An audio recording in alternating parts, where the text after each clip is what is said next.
Hello everybody and welcome back to another episode of Evolve Point. I almost called it like a different name.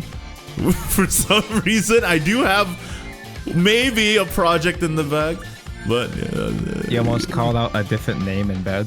Yeah, that would have been so awkward. Is there another woman, Igni? Yeah, with my two partners here. As usual, we got SuchPettanko, Shadowverse streamer, and hey, yo. Back after a 2-week break, Kaelan is here. Hello, boys. I'm back. OMG, Kaelan, hi. Did you find a rotation deck to play? I played one game with Latica yesterday, and I didn't know what the hell was going on, and rotation just felt so bad. You're really a forest guy now. You've changed. You're not the Kaelan. Yeah. You're not the Kaelan I used to know. Back in my day, Kaelan was a dragon main. Back in my day, Kaelan hated forest. Didn't have zero forest wins. Well, welcome 350 forest wins in the last 2 months. You guys didn't know Kaelan is a like community monitor for moderator? Yeah. I don't know why I'm I said monitor. I'm an English community administrator. That's the best way to put it. Yes. Because that doesn't sound too official. That's not an official title, but yeah, it fits. You're a janitor. Yeah. He does it for free. Unpaid. So if you guys didn't know, that's what Kaelan does. Allegedly. And I'm a caster and content creator for Shadowverse too. I have to say that at the top of every episode, just in case it's somebody's first time. Hello if it is. Shout out to the Spotify viewers like I was for the last 2 weeks. Hey, somebody actually using it. Yeah, apparently we do have those. Dude, the Spotify, ever since I called it out, the Spotify viewership has been going triple platinum. So, you guys, we are on Spotify. Now, nobody has commented whether or not they're listening through Amazon Music. So, I don't think that's a thing. But the Spotify audience has like tripled since the last time I called it out. So it's funny that everybody has Amazon Prime, but ain't nobody using Amazon Music. I didn't even know that existed until I saw the podcast like distribution channels. And I'm like, that's a thing. I have millions of emails about free like Amazon Music trials and stuff. It's horrible. I'm not using that. Well, guys, there's a lot of news this week, which is why there's no main topic. The main topic is the news, and we're going to talk about the new patch. But before that, we'll do the opening segment of what did we do this past week? I saw lots of Australian landmarks and spent money on anime merch. I'm a horrible person. For what reason? The anime merch or the Australian landmarks? Yeah. What about you, Tonko? What do you do? I played a lot of Mahjong. Yeah, I was seeing that. The Blue Archive collab came out, right? Yeah. I did a full weekend of Mahjong, like training arc to prepare for Worlds Beyond. I still don't know how to play Mahjong. I only know how to play Mahjong Solitaire because it was installed on my Windows 95 computer when I was 10. Mahjong Solitaire on my 3DS while I was down in Sydney, and when I came back, I watched Tanko play some Mahjong Sol, and I just don't know what the heck's going on with that, and I'm not going to be able to play the World's Beyond version. It's the worst, Kaelan. We play Mahjong Solitaire, and Tonko is talking mad smack about Mahjong Solitaire on his stream, saying that they only put it in hentai games. Mahjong Solitaire is the one where you like make the pairs, so like with you, the pretty woman on the bottom, right? Bruh. I was revealing like Incan and Aztec temples, not women. Damn, you're playing the wrong Mahjong Solitaire, bro. It was on the 3DS. This is the perfect way to play Mahjong Solitaire, you know? You play Mahjong for 20 minutes and then you come. This is the perfect natural way to play Mahjong. It's a less abusive way to play Mahjong than actual real Mahjong. Yeah, I tried looking up the rules for actual Mahjong and I kind of get it. You can make patterns in your discard pile and you make good and winning hands like poker, but what the winning hands and the discard pile patterns they seem completely arbitrary to me. I don't understand it. I've been playing Mahjong Soul since launch, which I believe they're just celebrating their 5th anniversary. So I've been playing Mahjong for 5 years, and even I barely understand how to play. Well, like I do intend to teach you and maybe a couple others how to play Mahjong. I just don't know how to teach, how to explain this stuff to anyone. Yeah, well, it is something I have to get into before Worlds Beyond comes out, unfortunately. What if there's a cosmetic that's locked behind Mahjong in Worlds Beyond? What if they put Zernitra leader behind Mahjong? I'll be so mad. Most of my chat members were obviously super confused about what I was even doing or how to play. Yeah. There were a couple people that did catch on the more that they watched me play. Like, Mahjong really is a kind of game where it makes no sense. You just gotta play it, make a billion mistakes, and then someday it starts to actually click. Yeah, you start seeing the source code. The past week I've just been playing Palworld. That's a fun game, but it's really, really buggy. I was talking about this off recording, but I ran into a bug where my character got cloned, and then any damage that my clone took, I would take, and I couldn't do anything about it. That's so cool. It's like I had to restart the entire server to fix that because I was just taking damage randomly at night, and I'm like, I don't understand how this is happening. It's a fun game though. I will say, for some reason I had like a lot of probably unwarranted amounts of controversy when it first came out. Oh, yeah. So it had a lot of hype generated early on, and then it died down, but I'm still just enjoying it, just playing it with friends. So isn't there Helldivers 2, which is still going hundreds of thousands of players a day? This Loving guy, are you sponsored? Yes. No. Wasn't there a new update announced for Palworld where they showed off a new PAL, which is basically other than Ninetales Escalation that everyone got mad again? They are leaning into the sex appeal of the PALs. Dude, they made a. I didn't say that. I wasn't saying that. Taco did not say that. I'm saying that. No, they saying that. Kaelan's not completely out of pocket here, although he shouldn't have said that out loud. They did make a Palworld dating sim for the April Fools. So. Oh yeah, that's right. Wild. Yeah. Welcome anyway. to the Evolve Point Palworld podcast. Kaelan absolutely did daub on himself there just now, though, for some reason. No! Literally unprompted. So what's your favorite PAL? What's your favorite PAL? Mine? Are there any that look like God of War? Yes, actually. Damn it. And the God of War one is like a super boss that you have to summon through an altar. Yeah. Oh yeah, that's like a raid boss, yeah. There are some pals that are literally ripoffs, and it's really hard to ignore. Like, there's one that's literally Decidueye.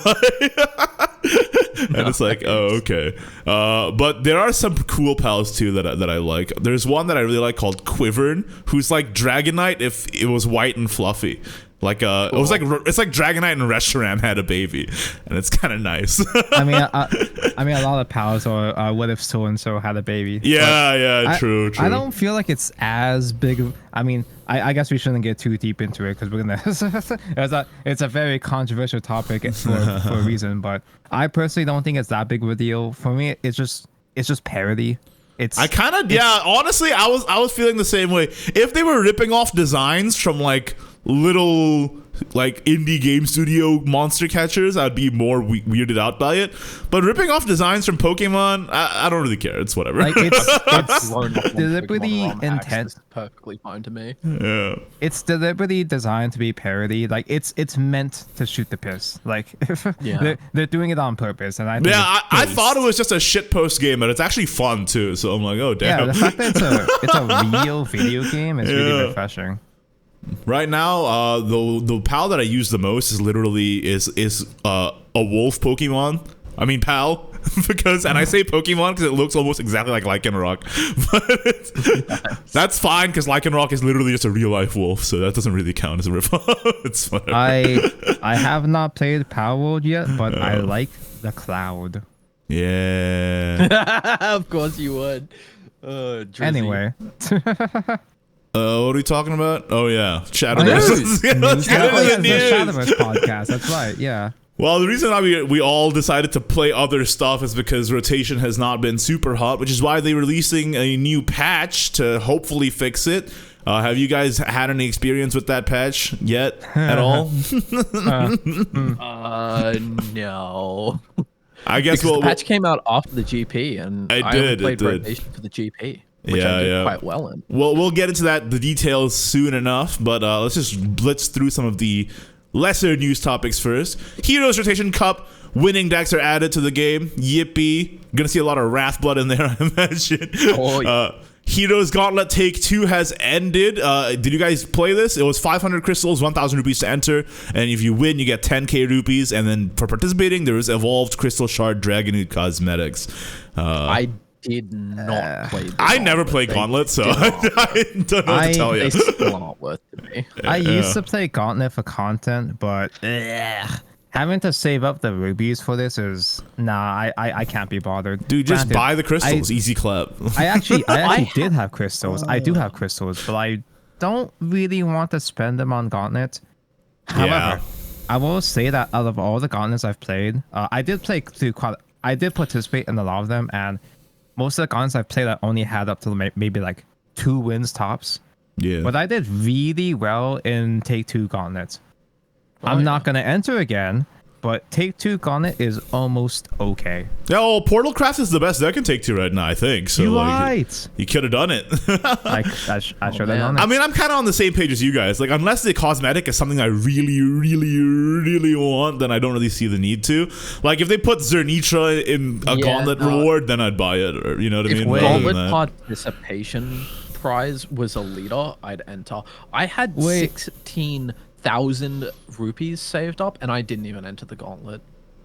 I should have entered because you get globes. No. Wow. True. All right. Also, they added a new Zalgenia cosmetics to celebrate the 2nd anniversary of Shadowverse Evolved Japan Edition.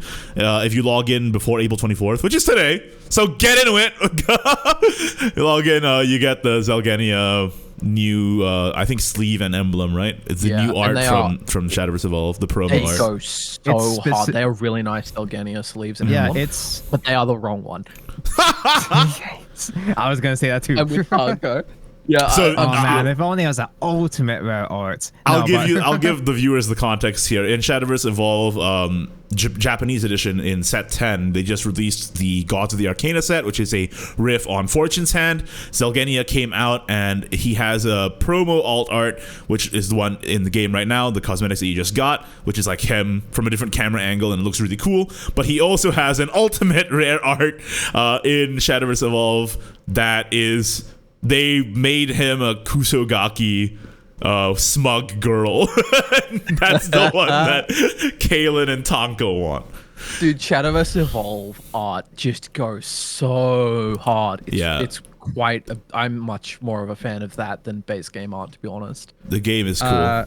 I will buy a full playset of that alt art. However, I do kind of wish they made that Kusogaki art for like any other character personally, because Zalgania's OG art goes way too hard. Yeah, Zalgania's OG art is really cool. The promo art that we did get, as sleeves for digital, it's actually the World Championship promo, I think. Yeah, it's really, really cool. That's an art you just cannot get physically unless if you're a gamer and actually, you know. Is it the World Championship? It's definitely a promo for an event for sure. It's one of the, I don't know if it's the World, but it's the World Championship, or it's one of the huge scale tournaments, I'm pretty sure. It's pretty big. Well, kind of like how Gilnadies was last year.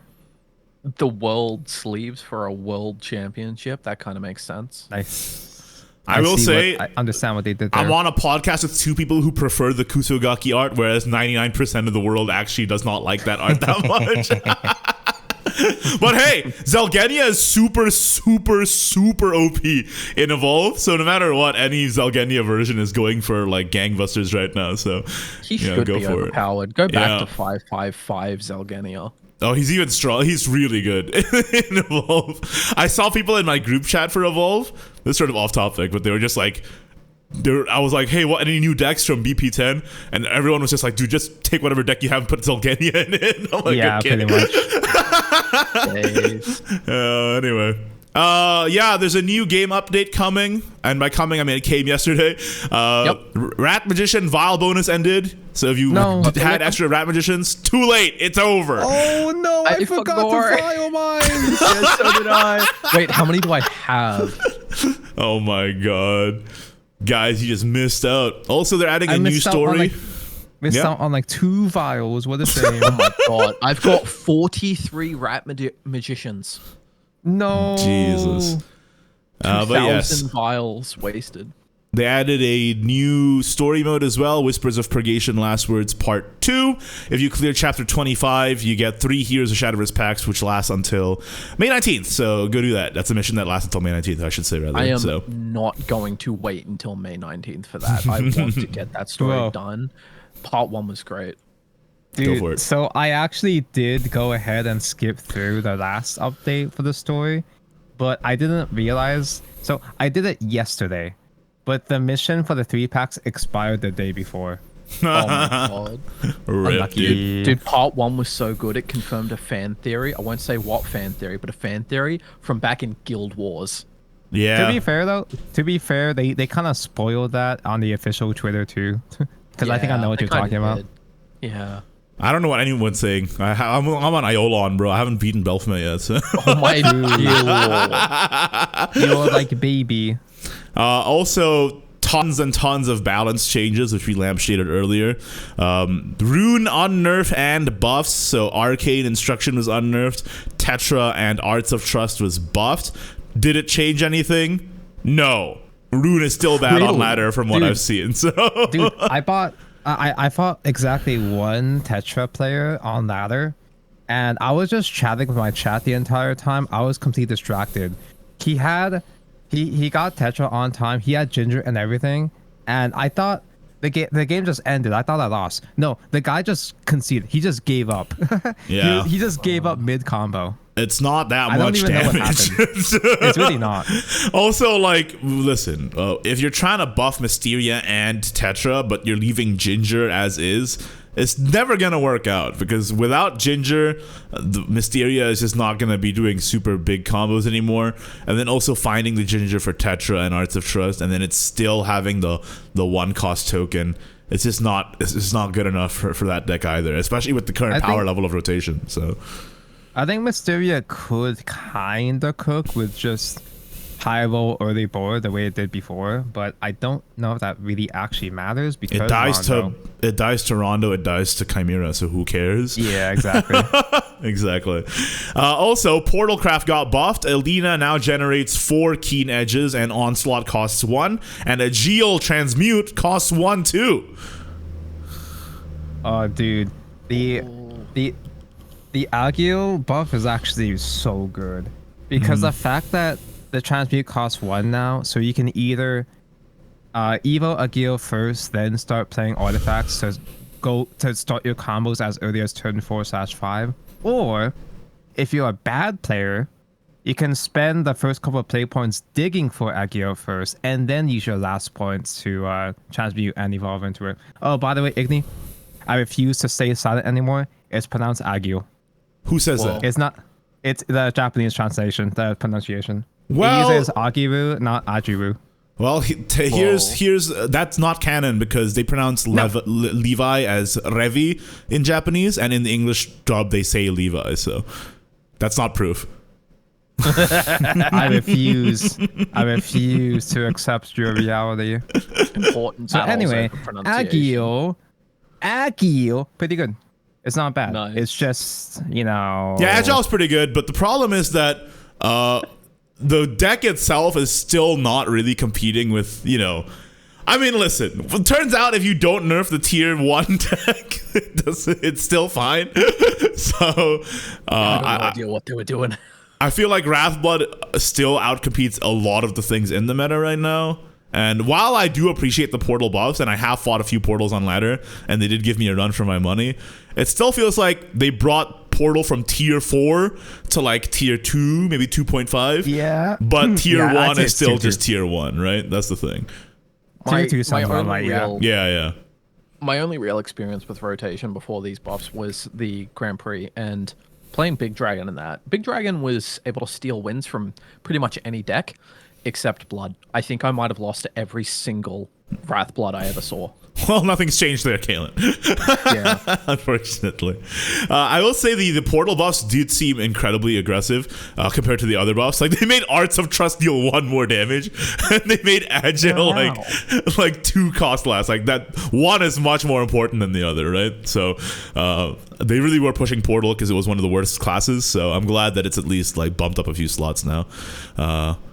They did not give the same benefit to Sword, where Sword only gets the kick on nerf, even though it's as bad. It was as bad as Portal was. The kick on nerf is nice though. There's a couple of implications. You can kill Weapon Tamer now, turn 1, for 1, and you can also extend your Erica lethals, but it's still really tricky to win with that deck, I feel like, and it's just not worth it for the amount of work you have to do for the payoff that you get. So Kick on nerf is nice and all, but the only reason why Kick was broken to begin with was the forehead, the Odo-sama. Was forehead, yeah.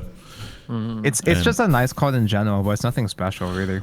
It's good to kill Weapon Tamer on 1, but they can just like stop playing Weapon Tamer on 1. So yeah, and it's good to extend your Erica lethal as well, but trying to get through like 4 wards is tough as Erica no matter what. So Sword is pretty tough, man. I wish they pushed Sword a little bit more. I just wish they pushed Sword as much as they pushed Portal in this buff, because they were on the same level, but Portal got way more love than Sword did in this patch. So yeah, Sword has had 0 representation either, much like Portal Craft, so it's kind of... I mean, I like to make jokes with the Sword mains, but I do feel for you guys. Yeah, it's tough. Forest also got buffed. Avatar of Growth or whatever now comes back on 2 trees dead instead of 3. So it makes it a little easier to bring back in the mid game. I feel like it's really, really not relevant though, because you just kill with Lanica anyway is your game plan, or you play the Iris game plan and you don't even play Avatar in that, I don't think. So it feels like a buff that helps the pure Latica OTK build, but it doesn't actually matter that much unless you're just trying to deal chip, which you're not really doing as Latica anyway, unless like it takes down a counter magic shield maybe, but I have been told by one of the only good forest mains on the planet, Calby, he was telling me that the Avatar buff is a huge deal. Oh yeah? I personally don't see it, but there is value to the fact that you can do Avatar ping in the early game, and you can do a single Latica lethal sooner, I think. Maybe, but I don't know how much that actually matters, at least for most normie people. You just play Avatar on 3 and then Resid on 4 and then Resid again on 5 and then Latica lethal on 6. Is that relevant? I don't know. I don't see it, but if any Portal mains in the comments would disagree, please let me know, because I'm not really a huge Latica player right now. Sorry, if any Forest mains is what I meant to say. Yeah, I'm not a huge Latica player at the most. So if you can enlighten me on that.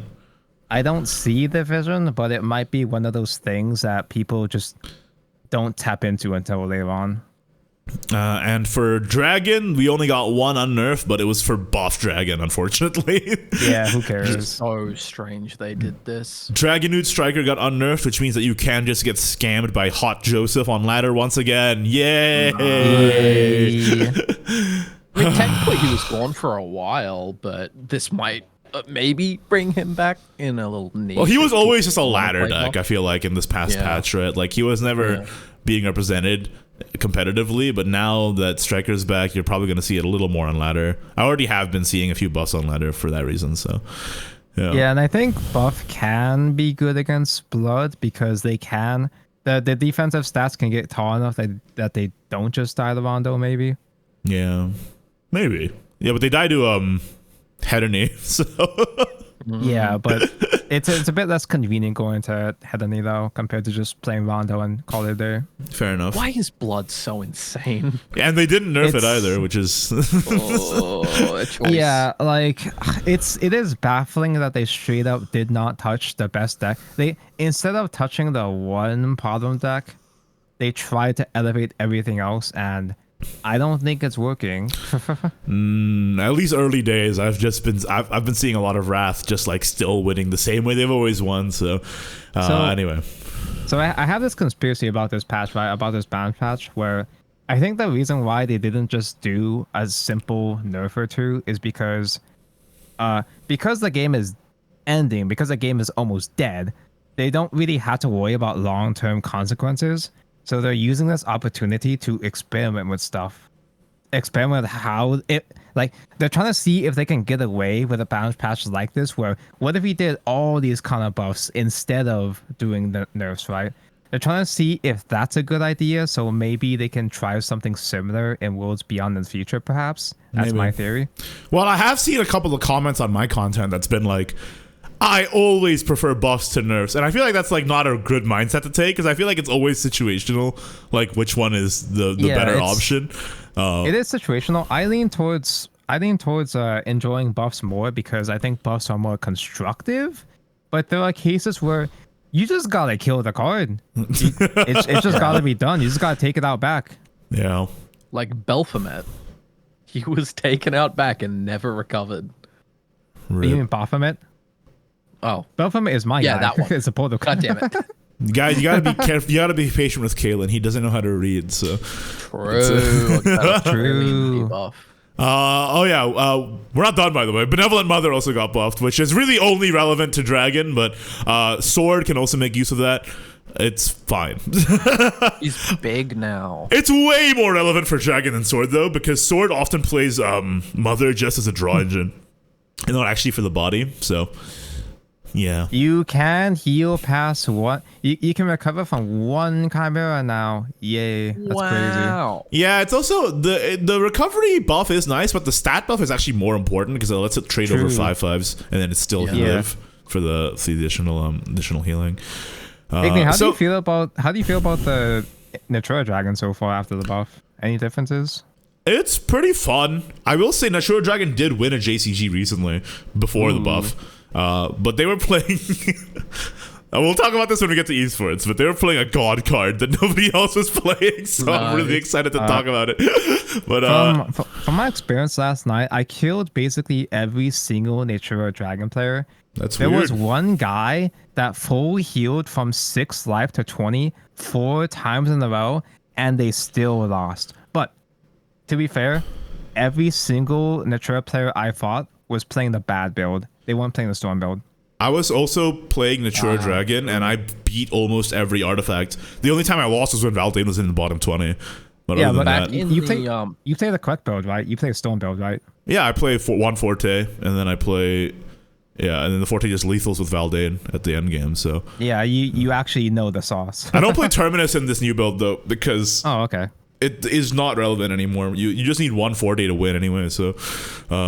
Back in the GP, playing Big Dragon, pretty much every time I went up against a Natura Dragon, I pretty much won every single game because they try to reduce my HP constantly, and it just wouldn't work when I combo off. Yeah, that's true. That's fair enough. So Big Dragon is sort of like an outsider pick that can't like scam games sometimes, though. Yeah. So. I will say, Tanko, did the Natural Dragons you fought give you trade targets? Yeah. Well, then they're just not doing it right. Yeah, I'm pretty sure. I think the Natura Dragon has potential. It just is a skill issue. I'm pretty sure. I was playing against Portal, and I just wasn't giving them trade targets, and I would win pretty much every time. So like, I don't know what they were doing over there. Yeah, exactly. Like, for example, Crystal Shard Dragon Unit is incredibly bad in the Portal matchup, so I just always use it away because like it does nothing except give you a trade target.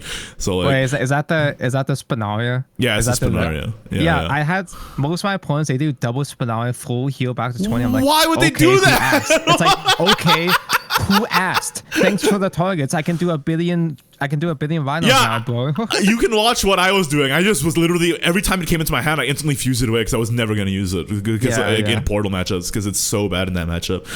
Dude, they're just bad. it's just. I'm not even that good at Natura Dragon. I'm like pretty okay with it. Like, I just know the matchup, bro. What can I say? I'm not as good as the person who won JCG with it. Certainly with his God card. We'll talk about that in a bit. I'm really excited about it. So. But but I like, if you're just like above average with Natura Dragon, you should be able to navigate these matchups just fine. Like I feel like it's a skill issue. Yeah. Anyway. There's also unlimited buffs for me. Yes! Except I haven't seen them yet. Okay, Kaelan, all of the unlimited buffs are geared towards making evolved decks playable in unlimited. So Vern, And they seem a bit good for that. Vern now evolves automatically at 1 play point, which is It is insane. a 1 play point 2/2. Insane. Alice now is a 3 cost and activates Storm Effect at 5 evolves rather than 7. And they completely reworked Soul Taker to be a 13 cost that reduces by 4 every time you evolve. And then it also banishes all other followers, I think. And it also makes your followers that you summon untargetable. So, yeah, Soul Taker is now an actual win con, maybe, for Evolve Shadow. Ooh, They buffed Soul insane. Taker right before we get her leader. Coincidence? Interesting. Curious. Yeah. Curious. Yeah, well, we'll have to see how that shakes up in Unlimited. Unlimited power level is pretty high, so if they're trying to make Evolve decks work, the actions you have to take are drastic to try and make them playable in that format. So these are pretty good. Hopefully, maybe Evolve decks come back in UL with this Kaelan. change. So, Kaelan, I don't know if you heard from one of the previous episodes, but I have gotten into Unlimited recently, and Resonance Portal is just okay. It's just all right. It's whatever. But, however, before in a previous expansion, I was playing Resonance with the Evo package. I already have an Evo Portal deck using the dogs into Shin with Alice's and Funny Windman, and that deck was already not even bad. So seeing all of these buffs actually gives me hope that I can climb Unlimited properly, maybe, possibly. Nice, and I'll steal that deck from you because I don't play this format that much. But I'm sure people are cooking. The Unlimited theory crafting community, they've cooked up some crazy stuff. So I'm sure this is a nice little boon for them. And you know what? I'm kind of glad that even though like a bunch of the new cards are resurgence and aren't relevant for Unlimited, the changes they've been doing to Unlimited have like impacted the format more than an entire new set would previously anyway. So like, yeah, exactly. It's fine, right? So it's anyway. Unlimited. To me, Unlimited, the games are faster than rotation, but they feel better. They do just feel better. The rotation games right now, I don't disagree with you.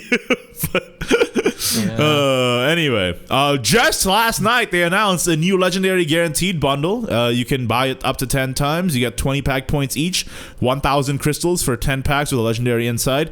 And you also get Concordia Evolved Cosmetics, first purchase sleeves. Sorry, up to 3 times, not 10 times. What am I saying? First purchase sleeves, second purchase emblem, third purchase animated sleeves. So, yeah, you can get up to 60 points. Up to 60 points, 30 packs, 3 legendaries guaranteed. So there you go. I don't know why I said 10 times earlier. My brain is bad. So there you go. Yeah, the big bundle at the start of the expansions are 10. That's 10 packs, yeah. This one is usually it's 3, yeah. So Concordia Evolved. Anybody like Concordia in this chat?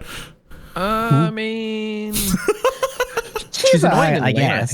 You can't say who. Lina's real now. Yeah, she is. She's definitely a real deck, but Big Dragon does beat that deck pretty handily. Kaelan is a very interesting perspective because he only plays 2 decks. So do you know that meme which is like person who's only seen 1 movie and it's Boss Baby watches second movie? This is giving me Boss Baby vibes. That's what Kaelan is like. But Iggy, that's like me normally with Polocraft. In fairness, I am other playing decks Forest recently. and Dragon. Yeah. Oh, That's two whole blocks. That's 2. Oh my god. Ooh. One of us only in Unlimited. Okay, well, let's get into the quote-unquote main topic, which is a news topic. Listen, everyone doesn't like rotation right now, but that's fine because they're releasing one of the coolest limited time formats we've ever had in the history of the game, Hero Battle. You get 24 pre-built decks to choose from, but each pre-built deck has a Planeswalker from Magic the Gathering with different Planeswalker abilities. If you guys don't know what this means, it means once per turn you can activate one of your abilities. Some of them add to your counter. In this game it's called a Valor counter. And then you can use an ability that uses the Valor counter for an even more powerful ability once per turn. So yes, it's quite literally a Planeswalker from Magic the Gathering. 24 pre-built, so you can't actually customize the decks.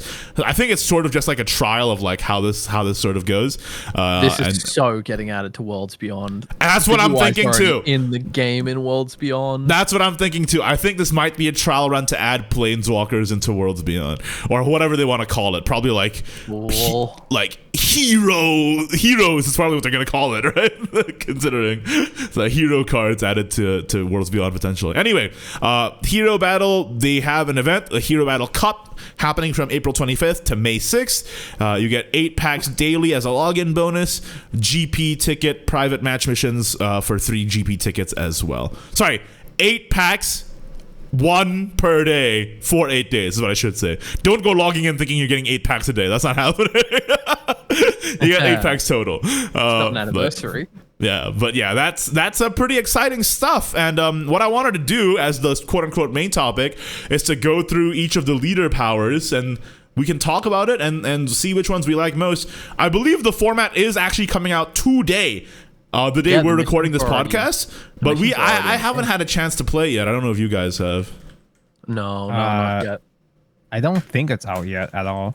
Oh, well, maybe it's not even out yet. Yeah, it might be out after this podcast comes out. Yeah, that's true. The private match missions are in the game. They're going to be a little practice thing for a couple days, and then the actual event will start in a couple days. After this podcast, let's do it. Let's play some. Hell yeah. I'm pretty sure there's supposed to be an unranked mode, but I didn't see one there last night.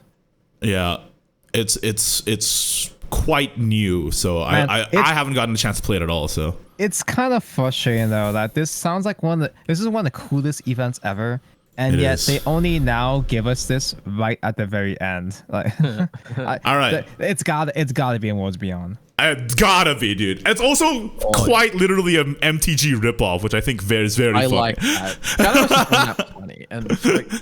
I mean, like, I was gonna say, between this and Glory Finder, they're really trying to poach players who are, like, sort of annoyed with Magic right now. They're like, hey, come play this game instead. It's got Commander and Planeswalkers in it. Yippee. Don't people just not play the standard Magic format anymore? Oh, yeah, everybody just plays Commander. Nobody plays standard. Everybody just plays Highlander, I'm pretty sure. Yeah. Let's talk about the skills. There's 24 to get through. It's going to be a long episode. I hope you're seated. I hope you're ready. Okay. Latika. Passive ability.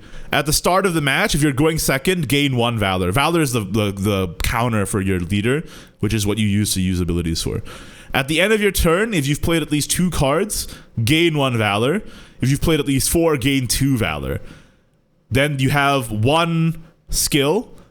Use 1 Valor to subtract 1 from the cost of a Natura card in your hand. Oh my god, wait. Oh no. So bear in mind that you don't see it on the English side for some reason, but they have the deck list on the Japanese website. And I haven't checked yet, but I don't think there's actually Latika herself, the follower, in the deck list. But Latika's ultimate ability, use 7 Valor, give all your followers Storm and the ability to attack twice. Oh, they all become Latika. They all become Latika. No. That's pretty crazy, bro. Anyway, what do we think about that? That sounds insane. That sounds sort of nuts. It does. Yeah. It's a little difficult to judge exactly because we don't have the deck list on us right now. So we don't exactly know what the card pool for these people are going to be. That's true. That's true. But like in a vacuum, I guess, if you're talking about the ability, it seems pretty good. If the deck is like a Natura deck at all, it seems like it would be a good one to play. Definitely, it's more oriented towards the Forest Andes who like love just dealing 5 billion damage. So they're definitely appealing to different types of players with each of these decks, right? That's the whole idea. So yeah. I am looking at the Latika deck right now, and they do play that one neutral gold Oswald guy. You know, the one that the reduces his cost for each thing you play. Yeah. The 8 play point 4/4 Magachio guy, the Mamachio, yeah. Whoa, ooh, why'd you interesting. call him that? So I suppose that would be the combo. Yeah, you just play it's just Magachio, but better. All right. We also have, for the next forest leader, Sekka is back. Sekka's technique, gain 1 Valor. If you have any fairies in your hand, change the cost to 0 until the end of the turn. Otherwise, put a fairy into your hand. The hidden art, use 1 Valor. Buff an allied follower by 1, +1 attack, Deal X damage to a random enemy follower, which equals the attack of the strongest allied follower in play. Use 4 Valor, the ultimate ability. Give +X+Y to an allied 1 play point follower. X and Y equal the number of allied forest followers that have left play this match, split randomly. If it's at least 20, give it Storm. Dude, I saw random and I'm like, no, this is ass. There's no... randomly? It's a Sekka, but random distribution? That's... Dude, I'm gonna get all Y and no X and I'm gonna be so mad. I know it. Oh, yeah. Dude, I'm looking at this deck and it's literally just Sekka, as in it was just Sekka back when she was in rotation. The only difference is there's no Sekka follower herself, and you play that new 2-drop legend that came out this expansion, the Brambles on legs. Briar Maiden? Yeah. Okay, well, if there's no Sekka herself, that's kind of sad. Because you're meant to just use the ultimate ability, but the ultimate ability is random. So I'm like, oh no. You do a lot of burn damage with Briar Maiden and Arya, but having random storm stats is kind of inconvenient. Yeah, it's definitely not one I'm probably going to play, because like the randomness is frustrating to me, but... Yeah, maybe it'll be better than I think. Maybe you'll always roll X, just be lucky, bro. It's easy. Just be a good player. Just be lucky. Simple. All right, next one is Castel, passive. If you're going second, gain 1 Valor. At the end of your turn, if you've played an Accelerate, gain a Valor. If you've played 2 Accelerates, gain 2 Valor. Accelerate Forest is back? Bro. Yeah. Bro, this deck list, it's the Ultimate Bahamut deck. It's Oh my Ultimate God. Bahamut. Not only is it Ultimate Bahamut, it has triple Cocytus. Oh my God, wait. Yeah, because Castel's technique, 0 Valor cost. Put an Accelerate from your deck into your hand. You just get Bahamut for free into your hand. And he himself is pretty cheap. And then the hidden art, 0 Valor. Give your leader the following effect. Until the end of your turn, if you play an Accelerate, deal 1 damage to an enemy follower. Oh my God. And then 8 Valor. Put Purgation's Blessing into your hand. Give your leader at the start of every other turn, put Purgation's Blessing into your hand. What's Purgation's Blessing? I Purgacy? No. What is that? Blessing, not Blade? Because What is- Purgation's Blade is Maisha's token, but What the heck? what did they mean by this? Purgation's Blessing is a card from the story mode. Oh, okay. Story spoilers. Cost 0 play points. Draw cards until there are 7 cards in your hand. If it's a turn you're able to evolve, subtract 3 from the cards of all costs it's the cost of all cards in your hand. At the end of this turn, give +X to all allied followers. X equals half the number of cards played this turn, rounded down. What? So if you wanted to, Okay. you can play Purgusi with a Cocytus deck and just draw into all the new tokens. Yeah. What? I'm gonna say Castel looks like the strongest out of the forest. I think I don't know. Castel seems more memey though, to be honest. I think it's But you I think can't it's too goofy, underestimate those but it's- ultimate Also, bombs. 8 Valor is a lot. No, I feel like because you have to play Accelerates because none of your skills generate Valor. You only generate Valor by playing Accelerates each turn. So you and have to. I don't think you cheat that many play points enough to super turbo into Ultimate Bahamut. I feel like getting the 8 Valor is also tough for the ultimate ability, right? That's all I want to say. So, but it seems like a fun deck for sure. I'm gonna play that one. It does look see cute, what's up. yeah. I'm gonna play. So out of the forest ones, I'm probably gonna be playing Castel and Latical. Sekka seems probably good, but the RNG frustrates me, so I'm probably not gonna play it that much. All right, yeah. Are you ready for Sword? Yep. Sword. Bunny is back. The technique is gain 1 Valor, give +1 to a random allied follower, draw a card at the start of your next turn. The hidden art, use 2 Valor, summon Arcane Personnel Carrier, rally 10, summon Val, Speedy Magikarp. That's a fancy car. The 3-drop vehicle amulet. Yeah. The one that gives ward. Full. And Val, is this Val the old one or the new one? Wait. Wait, Is what? this Storm Car Val or is it like bad Val? Are there 2 vowels? Yeah. Yeah, because of Resurgent. Wait, what's the word of it? Speedy Magikarp. Spady boots. Ew. Oh, this is the bad one. It's the Getaway bad car one. is yeah. Getaway car is the good one. fourth. Yeah, you're right. It is getaway car. That's the good one. Oh, rip. Anyway, and then the ultimate is use 3 Valor, deal 3 damage to a random enemy twice. It seems like Bunny is very low to the ground. It's just like a very simple Valor abilities. Probably an aggro deck, right? Yeah, the deck list is just Rally. It's just Rally Swords with only 2 Ericas? How many Twin Bladers are in there? None. There's I mean there's like the basic Twin there, but not the fancies. I don't think there's a fancy Twin there. Oh. Not the Academy? No Academy Twin Blader? Honestly, this deck looks pretty sauceless for an aggro deck. Yeah, I don't know about that. It seems like, I mean, the 3 Valor ability is good. Maybe you just like do chip, control the board as you can, and then just use 3 Valor ability every time you can do it, basically. Yes. Yeah. So but then you have to use the technique, the gain 1 Valor, 3 times before you can use the ultimate once. It's like, so if the game goes to turn 8, you can only use the ultimate twice. I don't know. This deck list for a Rally deck, it's not Rally as in the bodies. It uses the 1-drop gold that it makes the amulets count as Rally count. Yeah. Oh. So this deck list doesn't feel like it goes that wide, and it feels like you would have a lot of trouble if you don't get the 1-drop gold on time. I mean, getting an extra draw every turn is nice, at least. Yeah, so. that's still not so bad. it's not gonna run out of gas. Yeah.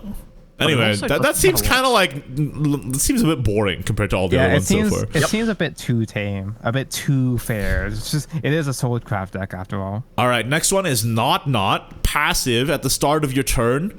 If it's your first turn, give officer to all followers. Wait, is this a Walfred deck? Wait, it's a Walfred deck.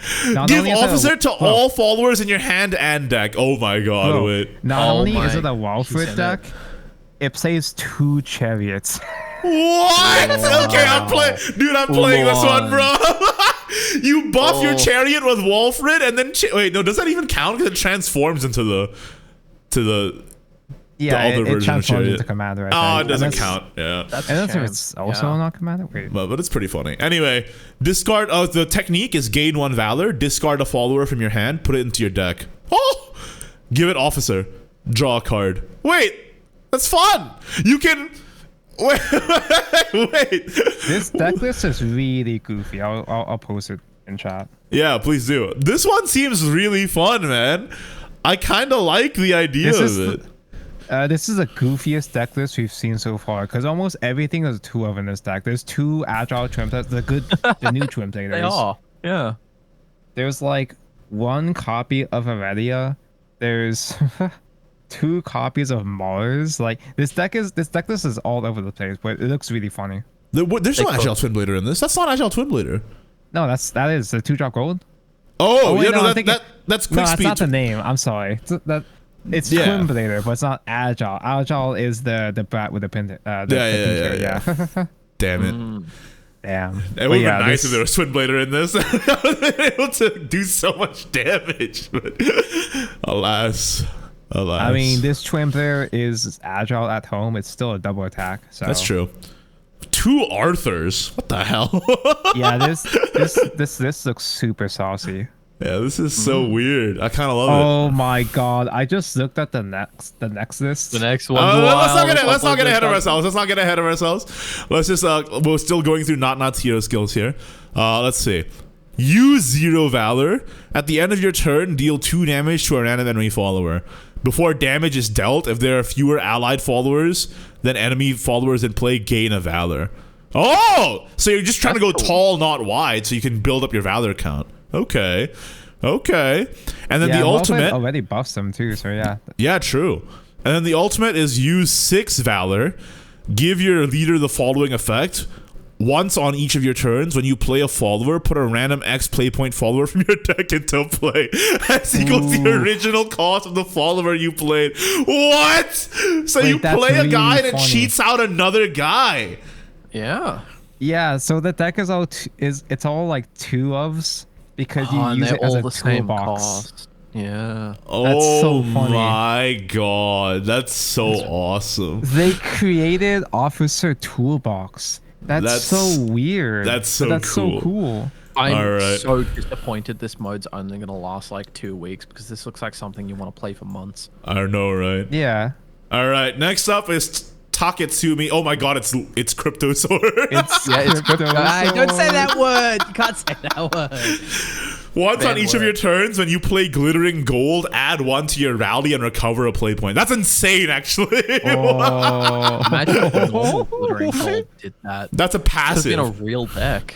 And that's only his passive skill. He has 3 other skills. Next, gain 1 Valor. Discard a card from your hand. Put a festive card from your deck into your hand. Oh, okay. So you can get rid of your extra crypto, and you can get the musician instead for a Stormer, maybe. That's Yeah. kind of cool. The hidden art. Use 2 Valor. The next time your leader takes damage, reduce it to 0. That's good. That's so cheap, though. That's also so cheap Yeah. as a Valor ability. And then the ultimate, use 3 Valor. Give your leader the following effect until the end of your turn.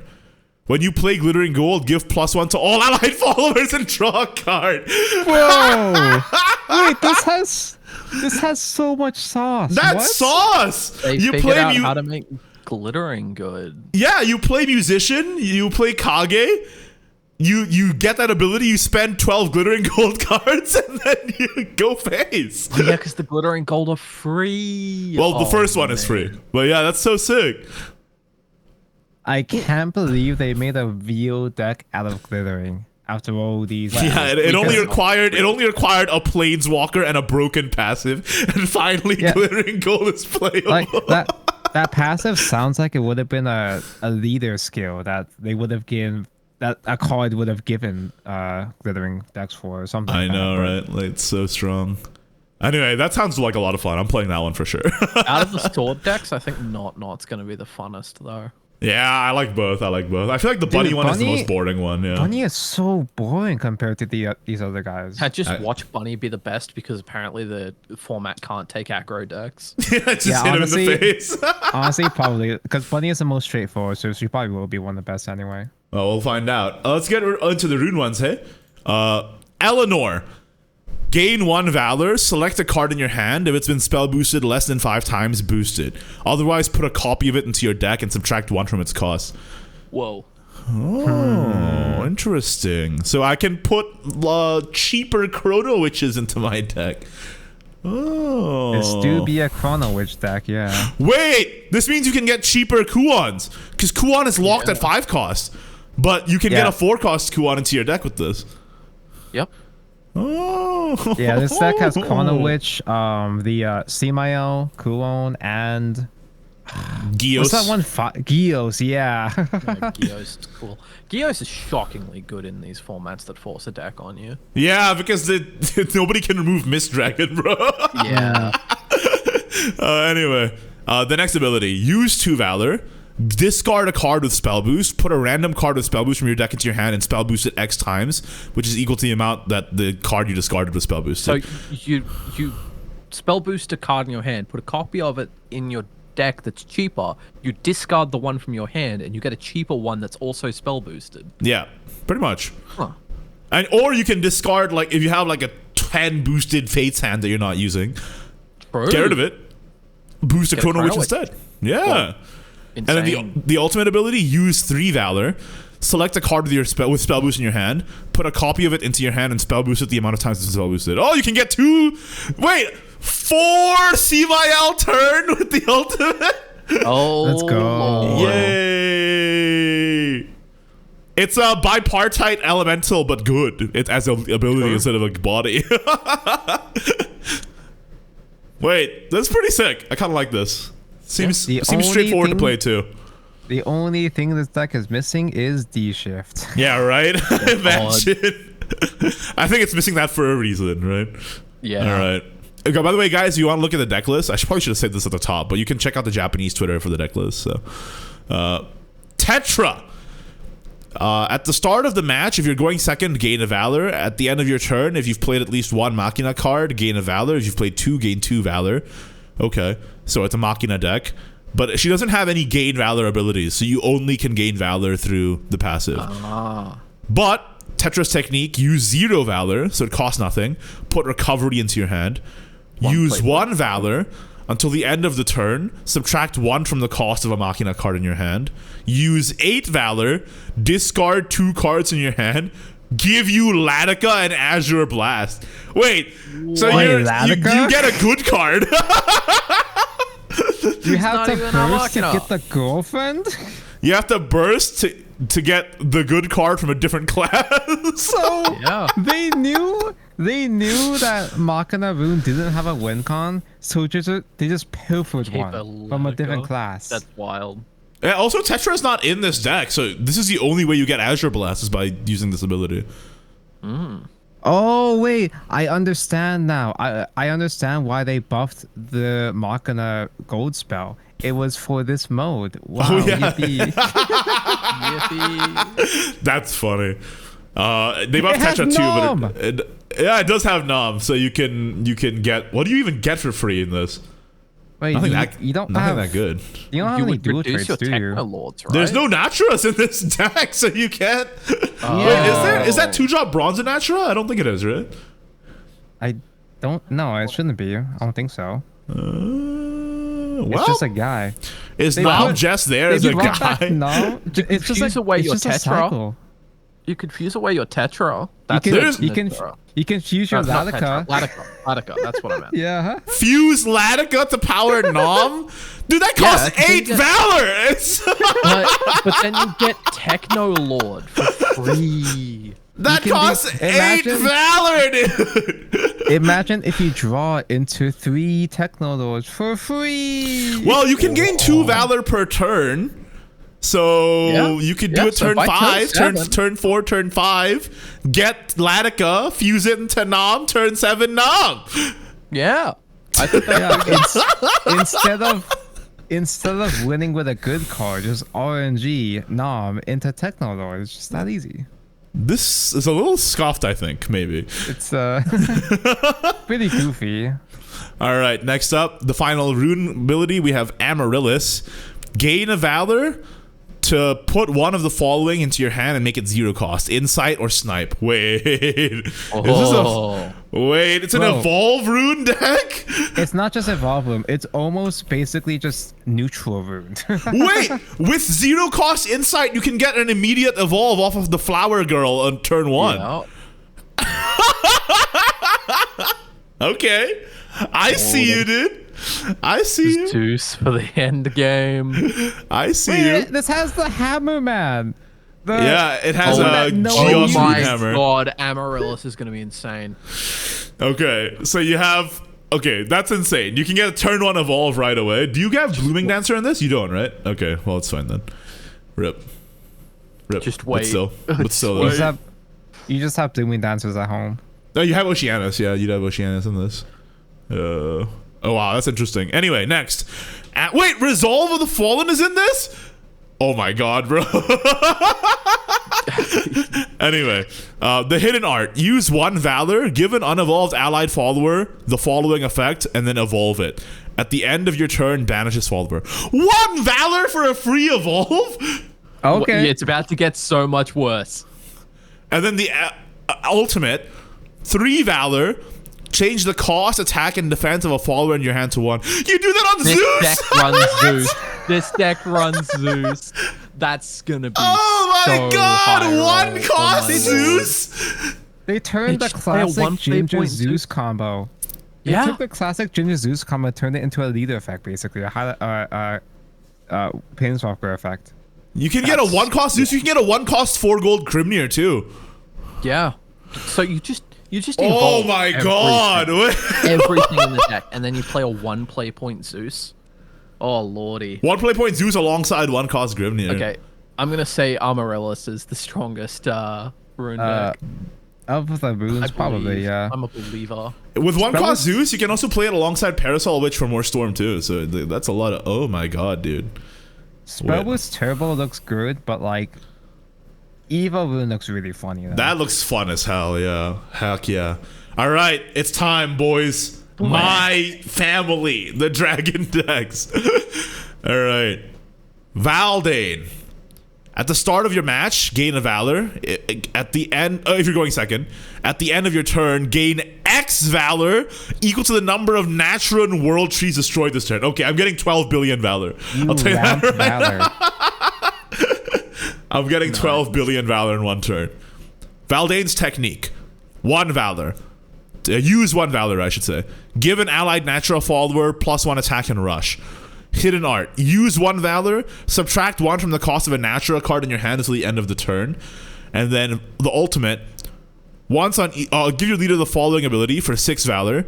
Once on each of your turns, when an allied natural and world tree is destroyed, if it's the second, summon Baleon and activate its fanfare. This effect lasts for the entire rest of the match. If your leader already has this effect, give +1/+1 to all allied followers and restore 3 defense to your leader instead. What? You win with Baleon and a Valdane deck?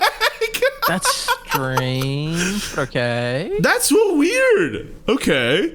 Also, this deck also runs Nom. Yeah, but for what? I don't really understand. Oh, it has Iolans, so you can activate Nom naturally. Yeah. Oh, well. Okay, wait. So you play the Iolon, you get the recovery, and you save it for the Nom that you draw from the Iolon. Yeah. Whoa. Yeah. Yeah. Yeah. Wait. That's kind of lit. And then you play the Nom. Everything becomes free. And then you storm with the 2-cost Stormer plus Baleon plus 10 trees. Oh, lordy. Wait, that's kind of fun, dude. Yeah. Because this is the new Baleon, right? Baleon Shining Sovereign. So you get the Baleon, you get the Baleon token spell. I just like how this deck actually plays Nom correctly, unlike the Machina rune. The Baleon token spell gives +2/+2 to Baleon. And you can do that each turn after getting the ability. And the ability only costs 6 Valor, and you get Valor for the amount of trees you destroy every turn anyway as a passive. So you can just like summon Baleon every turn and just go face for 6 damage every turn. I'm interested. That's kind of fun. Wait, I like it. Yeah. Yeah. And it still has a good amount of heal with the Spinarios too. Yeah, and the ultimate ability also heals you as well. So you can stall and just keep summoning Baleons, yeah. Yeah, and the 1-drop girl also heals you, and so does the Naturin gift or whatever. The only and so thing does this Motley. deck doesn't. The only thing this deck doesn't have is the Mom, and that's it. Yeah, no Mom, but that's you're right. But if they took out the Velociraptors, who I think suck, and put in the Mom instead, this would be the super cookinest deck there is. But it's still pretty good. Damn, that's really cool. All right, next, Drock. Drock is not buff dragon. He's as something else. Okay. He's disdain. He's disdain? Wait, what? No way. Wait, why didn't they just put Galmu in there? I guess because Galmu's not a story mode character. That's fair enough. Yeah. Anyway, Yeah. Drock's technique. Deal 1 damage to a follower or the enemy leader. If you selected an allied follower, give it +1 defense. Okay, it is disdain. Holy moly. And that gains 1 Valor too. And then you use 1 Valor, select a follower in play, give it +2 attack and deal 2 damage. If it's not destroyed, gain a Valor. Oh, so it's free! Okay. You can buff up your Fortes. Buff up Forte. You can buff up your Apostle as well. Let's see what else. The ultimate. Use 5 Valor.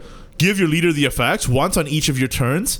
After you become able to evolve, when an allied follower takes damage, if it's not destroyed, give it +2/+2 and deal 3 to an enemy follower. Oh my god! Oh my god! Ooh. So you can get massive Fortes to swing phase. You can get massive Galmus to swing phase too. Yeah. 3 Oracles, 3 Irmas to get you to turn 10 or to 10 play points for the Forte. 3 Ignis Dragon 2 to do the same. Okay. It's also the Forte that can attack twice. Yeah, it's Forte and spin. Yeah.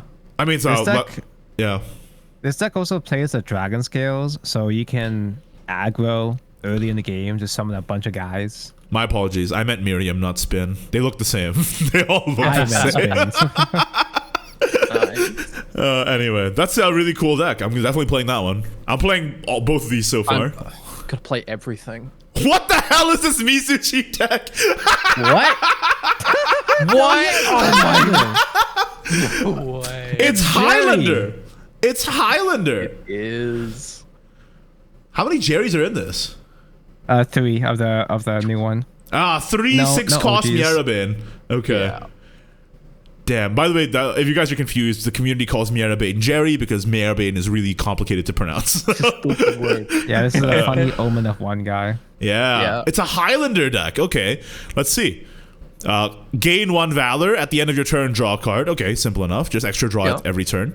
It's a Highlander deck, so any draw is appreciated. Second ability, Gain a Valor. Discard a card, deal 2 damage to an enemy follower, and deal 1 damage to the enemy leader. Okay. And then the ultimate, use 6 Valor. Put Tidal Surge into your hand. Give your leader the following effect. At the start of your turn, put Tidal Surge into your hand. What the hell is Tidal Surge? Is Is that a story card? Is that a story card? It's probably Mizuchi's like story card from her fight, but I don't know, Tidal Surge. What is that?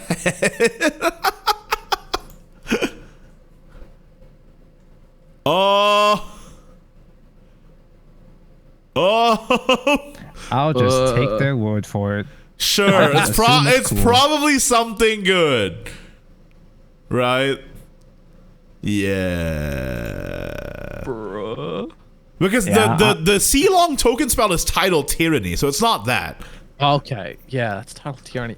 It must Tidal be from is it a story mode card? I do Tidal remember there Surge was costs- a Tidal Surge card. Tidal Surge costs 1 play point and has the following effect. Activate X of the following effects in order up to 9 effects. X equals the number of other different cards you played this turn. 1, deal 1 damage to all enemy followers. Subtract 1 from the cost of all cards in your hand. What? Oh, boy. 2, you heal 1 to all allies, draw a card, and on 3, give your leader the following effect until end of the turn. Allied followers, spells, and amulets deal +1 damage and heal +1. It's a JO, baby. Oh. It's JO Jerry. Wait, Oh, my what? lord. What? I guess effects dealing more damage also synergizes with Mizuchi's hidden art. Okay, that's a meme. I love it. I'm gonna play it. Yeah. That's It so might- weird. It might have a different effect in this version because they could change it to make it more playable for this strategy, but it is spicy though. It is certainly strange. Definitely, I'm gonna. So far, I kind of like all the dragon decks. I'm gonna play all of them. So. And the best part about this list is that it does play a pogfish. Yep, it does indeed. Flying wingfish. So true. I mean, it actually is good in this deck too because it's just a 3-cost Stormer which you buff up with the Mizuchi abilities. So.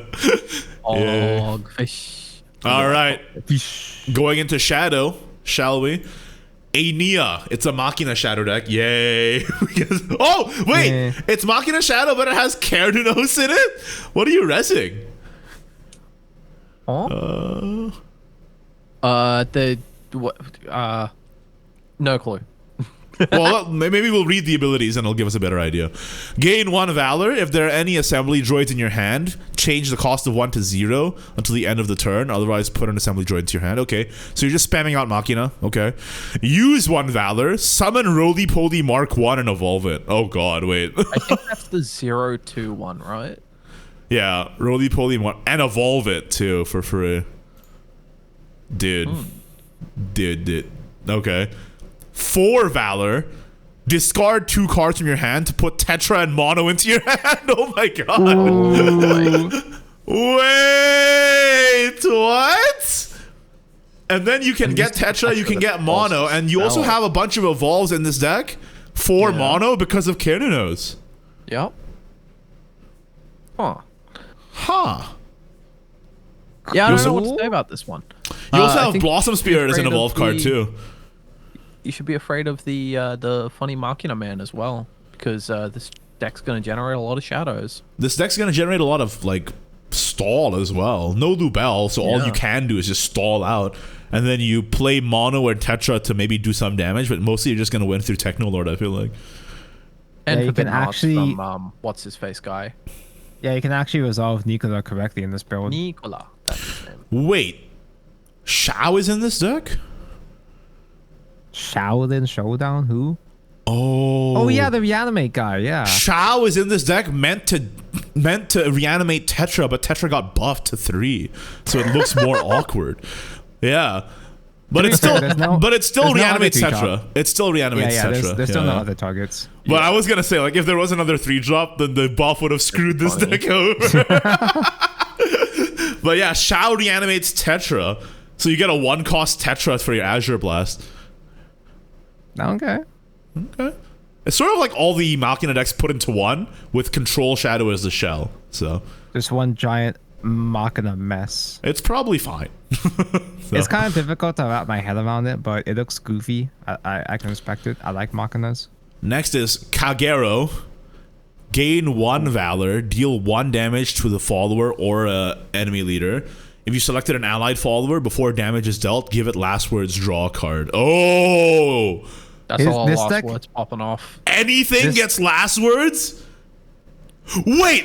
Use 2 Valor? Activate a last words? Wilding. That's wilding. That's crazy. And they've got the series that has the effect of last words deal damage to things. Yeah. So you can use the series to deal damage to Tyrant, and then use the Valor to deal the damage, and then trade your Tyrant to deal more damage. And 1 play point poisoned apple too. 1 play point poison apple. Oh, is there Wicked Rebirth in this? Oh, thank God, there's no Wicked Rebirth. Oh, thank God. Thank God. This deck is almost just straight up constructed last words, except dude, for if there was Wicked Rebirth in this, it would be the best, no question, right? Like, this looks explicitly good. Yeah. Okay, next. That's not even all the abilities, by the way. The ultimate: use 3 Valor, give an allied follower the following effects: Rush, Strike, gain +2 attack. Follower strike, deal X to the enemy leader as equals his follower's attack. No. So you have the what's her name? Oh my God. Yeah, the Ceres spell. I was looking for the name of the spell, but I forgot what it was. Anyway, you have that, and then you have the Kagero's ultimate. And then you can also activate the last words itself to deal the damage 3 times. Yeah, Darkest Desire is going to be cracked. Oh, I can see this being a bit good. You don't even need Blumpkin for the last words, wards, and stuff. You just win with Burn instead. That's sort of crazy, brother. Also, the 3-cost silver guy, low-key good in this. You just play it on 3, and then you activate the Valor ability on it instantly, and you get a 4/5 on turn 3. Well, kind of good. Yeah. Yeah. Wait. Wait. This is a bit crazy, honestly, I think. All right. Moving on to Anisage. It's a Burial Rite deck. Oh, well. Wait, it's a soul sniper. It's a soul sniper deck. What? Oh, it's unlimited snipe works. Give a random allied follower to gain 1 Valor.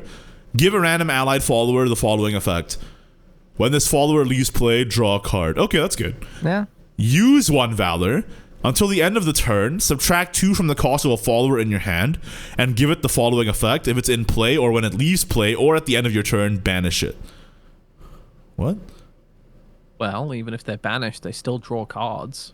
Okay. Yeah, that's true. It still draws cards. And then ultimate: use 3 Valor. Give an allied follower Rush, Bane, and last words, Necromancy 2. Summon a copy of this follower and give it Storm. Okay, it's the Anisage ability. If you have at least 10 shadows, perform Necromancy 10 instead. Summon 2... Oh, no, not instead, sorry. Perform Necromancy 10 in addition. Summon 2 copies instead. Wait, is it instead? Anyway, and give them Storm. Okay, so... Okay. Yeah, just get a bunch of snipers, AoE, and give them Storm. Yeah. Wild. That's true. Play and deal damage. That's going to be a lot of damage. Is there a consistent way to get sniper in the drop though? How do you reanimate it also? The sniper. Because you might end up reanimating Helio, right?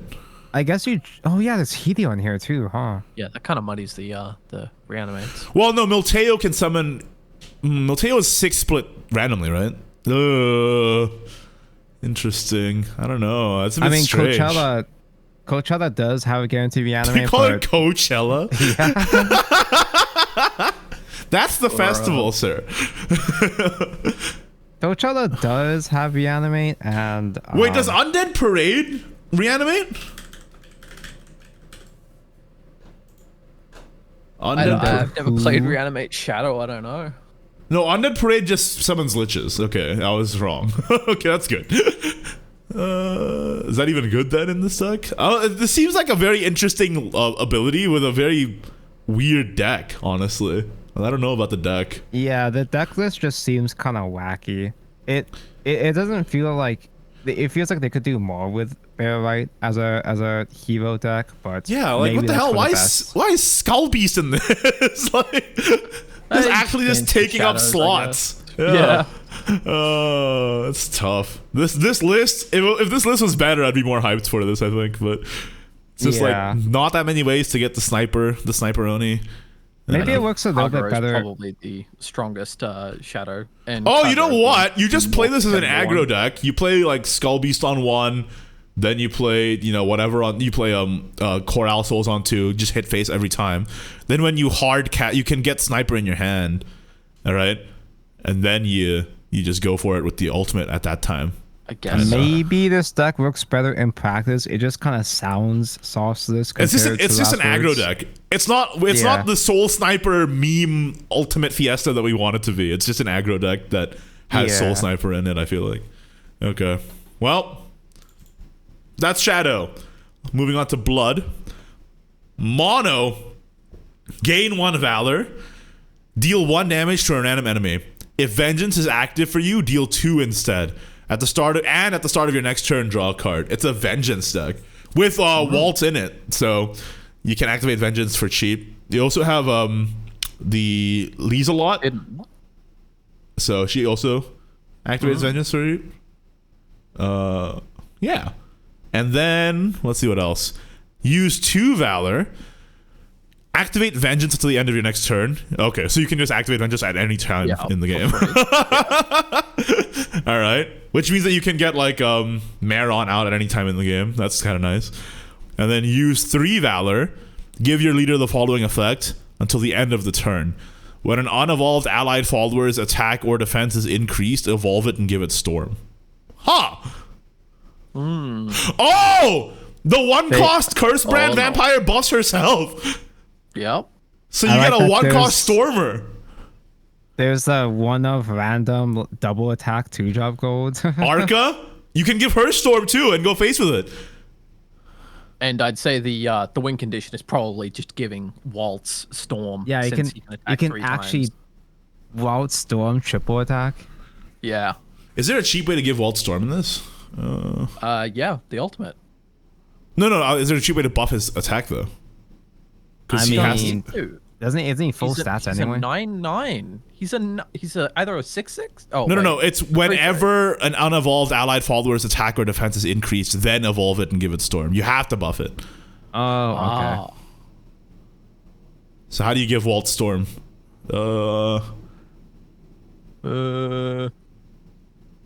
I don't think. I think you just life finds a way. I think you just use Waltz as a Vengeance activator, and you just storm them with your weenies, with your Curse Brand, Maron, your Arca. Yeah. Who is that 3? Oh, that 3-drop guy also gains stats, right? I have no idea. I don't speak this Blood. Okay. You mean Geralt? You just get Geralt of Rivia. I think he also gains stats. So you just go face with all your small guys. And the ultimate only costs 3, so you can get that done easy peasy. This does feel unexpectedly tame for a Vengeance themed deck, but that's probably for the best. No, yeah, right. If they put in unnerved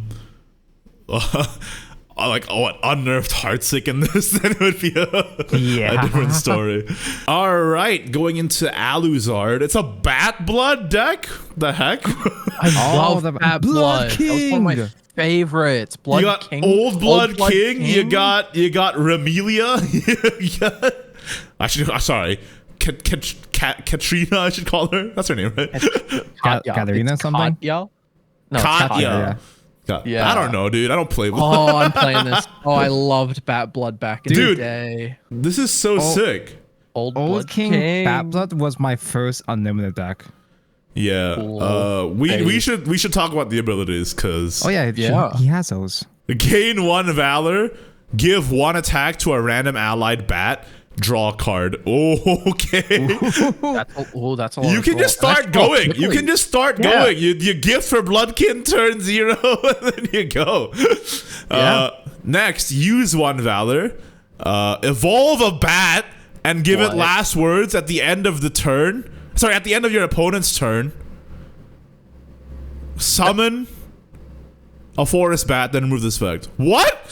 So you evolve a bat for 1, and then you get a bat back, and then you can evolve that and go and finish. the bat you get back can attack face immediately because summoned at the opponent's. And you can evolve the bat you get back with the same ability. Yep. Oh dear lord. Oh dear lordy. And then the ultimate, use 2 Valor, summon 2 forest bats, and then deal damage to the enemy leader equal to the number of bats in play. Oh my god, this is awesome! Okay. I'm playing this, dude. I'm playing this. Bat Blood was so back, and it's got good Vania. Wait, I think this. Yeah, that's a good one. The OG one, right? That's the OG one, where when you summon a bat, it just deals 1 damage to the enemy leader. Oh, okay. So that's not the really. It's not the broken one, but it's. No, but that's still really good in this particular list because you're just summoning bats non-stop all the time. Yeah. So you don't do Wrath of Vengeance for the broken Vampy anyway. Wait, I think this one is probably the best out of all the aggro decks we've seen so far. Yeah, this looks like a lot of fun too. Yeah, I'm gonna play this. Oh. And the Valor abilities are so low to the ground, you can always use them basically. Yep. And it's also just an extra draw every turn with the Alizard's technique. Oh my god, dude. Okay, I like this one. All right, and finally for Blood, we have Itsurugi. Gain a Valor. Give a follower in your hand fanfare, randomly activate, either deal 1 damage to the enemy leader or heal 1 to you. Okay, that's weird. Use for 0 Valor. At the start of your next turn, draw an extra card. If it's the turn you are if it's the turn you're able to evolve, if you have 1 Valor and you have 0 evolution points, use a Valor to recover an EP. Oh, it's Evolve Blood. Okay. Use 3 Valor for the ultimate. Give your leader the ability until the end of the turn. Whenever an allied follower evolves, recover a play point and deal 1 damage to the enemy leader. Wait. Interesting. Okay, here's the thing though. This is Evolve Blood, but it's Evolve Blood with the bad win cons though. Yeah. It doesn't have any good cards. That's true. I mean, it's got good cards like Nevea, but it has the bad Legendary Grimnir. But I mean, it's not every bad, time a follower evolves, recover 1 and deal 1, you can do so much in 1 turn then. Yeah, to be fair, that is pretty cool. Signa is free. OMG Signa, hi. Signa is free, and then Leopardian off of Dublame is also free. Yeah. Okay, it's sort of like straightforward, but I think it's got some game. Yeah, it's a straightforward deck for sure, though. This feels similar to Vengeance in the sense that they really held back here. Yeah, there's this could have been insane. Cool evil cards. Like I was expecting to see the Invoke guy in here. The what do you mean? The wheel? The Evo Invoke guy. The one from Champions Battle. The one from Champion. Oh, the chicken! Bloodlust Demon or whatever his name is. Yeah, that guy. Yeah. That guy. The one that deals Storm. That would have been sick. Unfortunately, we have Nerea who doesn't do anything. Turn 5 Invoke. Turn 4, turn 5 Invoke. That's kind of cool, though. I feel like it's straightforward, but it's easy to play, and it has a lot of burn, so could be good. Pretty much all the blood decks are straightforward. Yeah, pretty much. I can see Vengeance being the strongest of the 3, but I'm gonna go with Alizard's Bat deck first for sure. The Bat deck seems like a lot of fun, yeah. Dude, I'm just glad none of them are Wrath. Yeah, thank God, right? Yeah. All right, let's head to Haven. Meowsker's passive ability. If you're going second, gain a Valor. At the end of your turn, if you fused or played Natura, gain a Valor. If you fused or played 2, gain 2 Valor. It's a Nom deck. It's a nom deck with Daffodil. I think that's Daffodil. No, that's not that's some Daffodil. other guy. It's the girl who Justine. She's a storm card, but she also has fusion ability to heal you. Oh yeah, her. Yeah. It's Justine, I wish right? it was Daffodil. Justine. Yeah, Justine, yeah. Yeah. So basically you just gain a bunch of valor by playing storms that you cheat off of Nam, basically, is the idea here. Yeah, seems like it. Let's see what else the abilities say. Use a valor, put copies of 2 different Natura cards fused into your hand. Oh, you got them back! Ooh. Yep, For just great. one valor. You get gone fishing. Yeah, you get 0 costs, 0 mana gone fishing that only costs 1 valor. Oh, okay. And that means you can fuse, like, you know, your Justines or whatever into Natura Almachinas and then just get her back anyway for more storms or whatever you want to do. Yeah. And the ultimate ability, use 5 valor. Give your leader the effect. At the end of your turn, deal X damage to a random enemy follower. If there's no enemy followers, deal it to the enemy leader instead. X equals half the number of allied Natura cards fused, rounded up. Wait! Oh boy. Wait! Okay. Oh, that's complicated. That's going to be a really complicated line of play each turn with all. So you just fuse every turn with everything you have, then gone fishing your guys back, do it again every turn, and then use the ability. Yeah. And the ability is only 5 valor, and then you remember you can gain up to 2 valor per turn. You get 1 valor at the start, and then you can gain 2 on your first turn, then gain 2 on your next turn, then immediately activate the ability on turn 3. It's a big thing. That's a lot. That's a lot. If you're going second. If you're going first, it has to be turn 4. But that's a lot of damage. I mean, of course, your opponent could just play a card and they'd have to kill that follower first to hit phase, but still. But you have Mom in this deck. Yeah, it's like really, it's going to be really easy to clear boards, yeah. Mom can clear, Nam can clear. This is a bit scary, man. I kind of like it, though. I don't think it's like super OP, but I think it has a lot of potential. Yeah. Where you just fuse like 12 billion things, get them all back. Fuse a nom into your nom, and you have infinite noms. So that's pretty cool. I'm relieved it's not Daffodil then. Yeah. All right. Next up, Selena.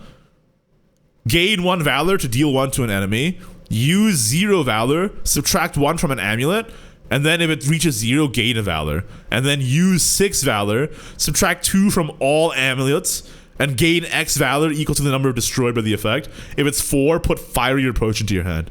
Wait, that's kind of crazy. Fiery Reproach. Fiery Reproach is the new one. Okay. It's the one that deals 4 one. damage to your face if you destroy 10 amulets. Okay. Okay. This deck doesn't seem to have much other face though, besides Tauros, and that's it. You have Tauros. You have the Stolfo as well. He summons. Astolfo has face. Garuda does face. Frigg can summon back your amulets. Yeah. And then you get Tauros again.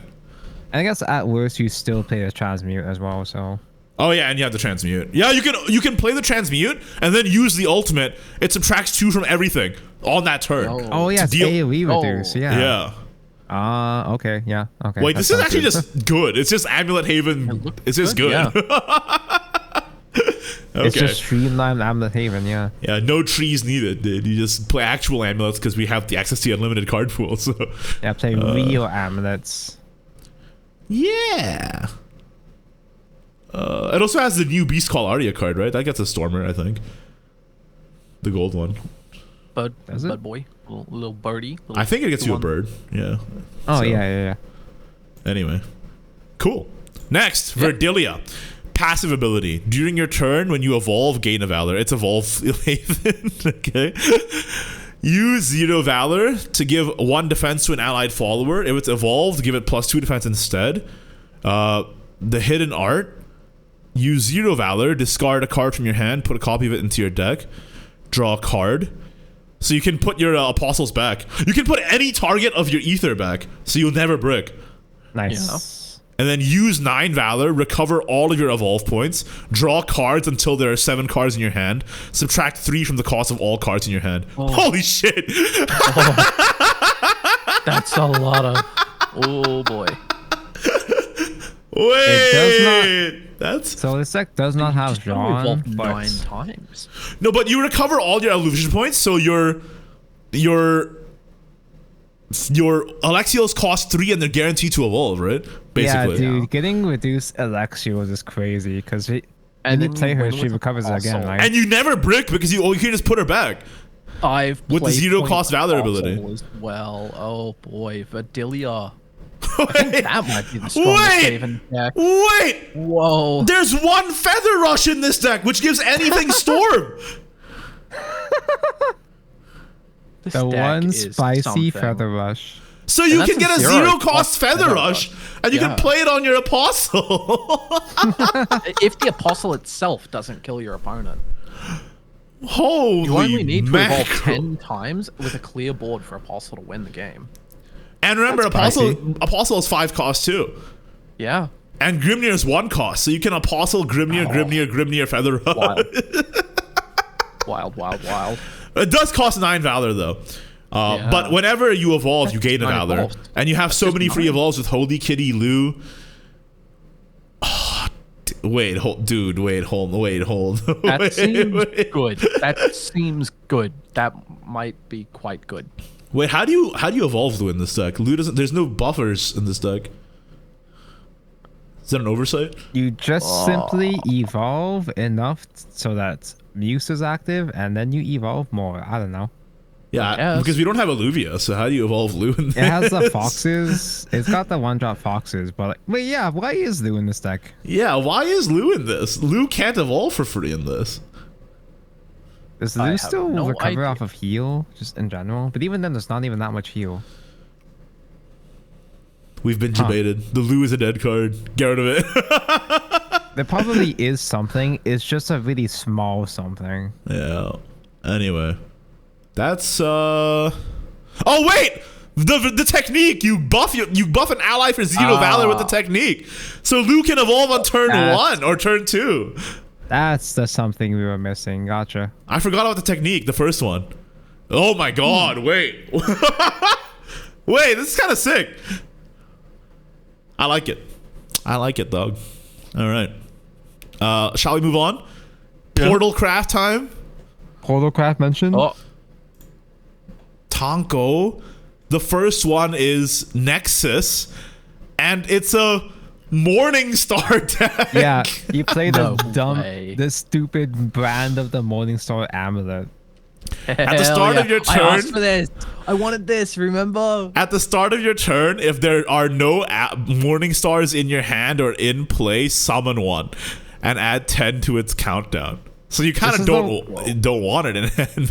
Yeah, this is the one that's like countdown 3 normally. Once on each of your turns, when an allied father is destroyed, you summon a Shadow Soldier. That's just a little baby 1-drop 1/1 ambush. Yeah. And if at least 15 have been destroyed this match, you summon Shadow Commander instead. That's the one that's 5 cost, 0/5 rush. Father strike, you gain the stats of the guy it's attacking, and when it leaves play, you summon a Shadow Soldier. What? Yeah, so it's Destruction Portal. All right, the technique: gain 1 Valor, deal 1 damage to a follower or the enemy leader. If you selected your own Shadow Soldier, give it +1/+1. Oh, cute, it's sustained. Use 1 Valor, destroy an allied follower that costs 5 or less. Give a random allied follower +X equal to the cost of the destroyed follower. Also, you summon the Shadow Soldier and then use it as stats. Yeah. Yeah.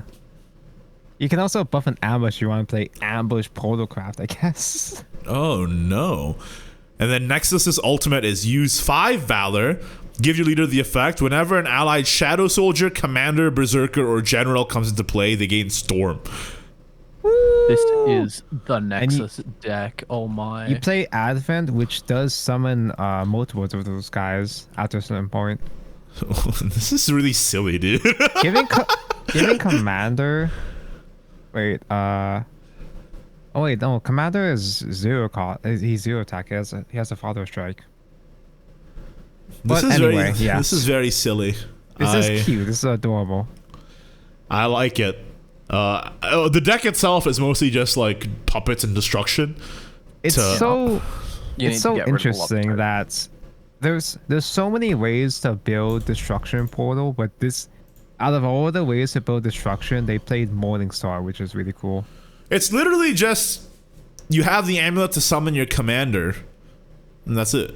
But the commander can't even go face because it has to strike first to gain any stats. So I mean, you also can give the big giant guy Storm as well too. But don't you only get those guys off of Advent? Yeah, I feel like I'm missing something here too. It's been a while since last time I played these guys. I feel like you only get that guy off of Advent though. So how do you? Oh yeah. So yeah, you only get General off of Advent, but General is the one that has double attack.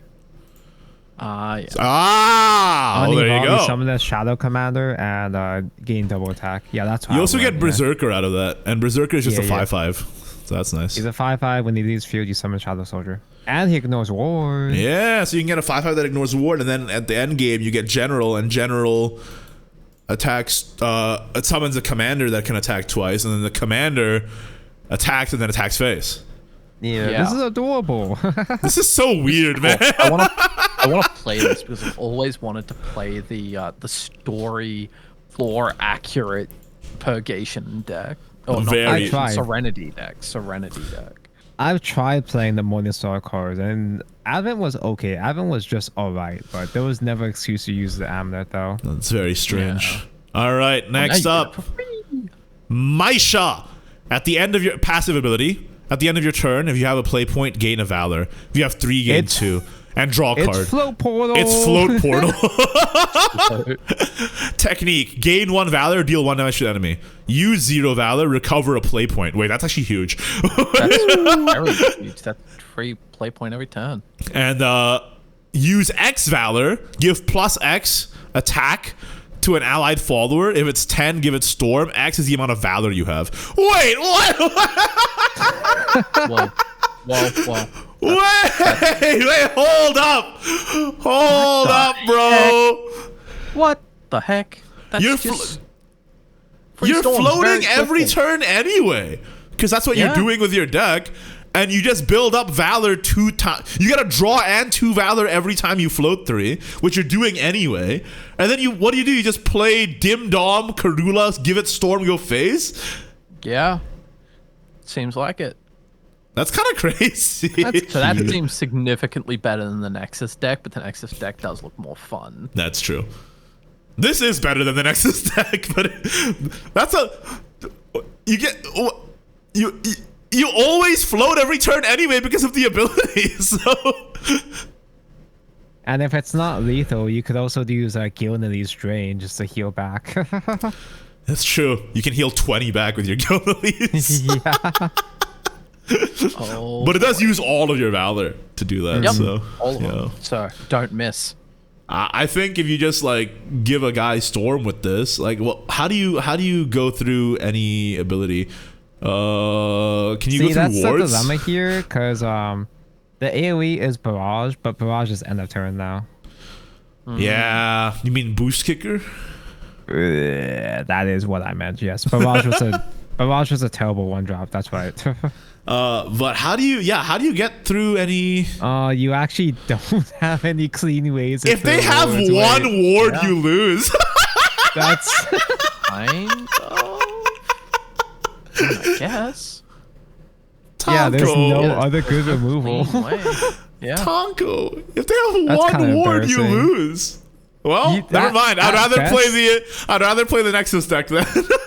At best, you can use Phantom to get buffed up puppets, the 5 attack puppets. But even then, though, that's like whatever, dude. Dude, this is Sag. Why did they give you no way to hit face? Yeah, dude, I was so excited when I saw Karula, and now looking at this, I'm like, okay, what do I do with this though? What do I do with Karula now? I mean, hey, at least we have the Nexus deck. Yay. But that's not all. The last deck of the day. Wow, we've been recording for like an hour and a half. Flow S. She's an artifact. Wait, this is actually insane. What? Yeah, Yes, it's just it P is. shifts.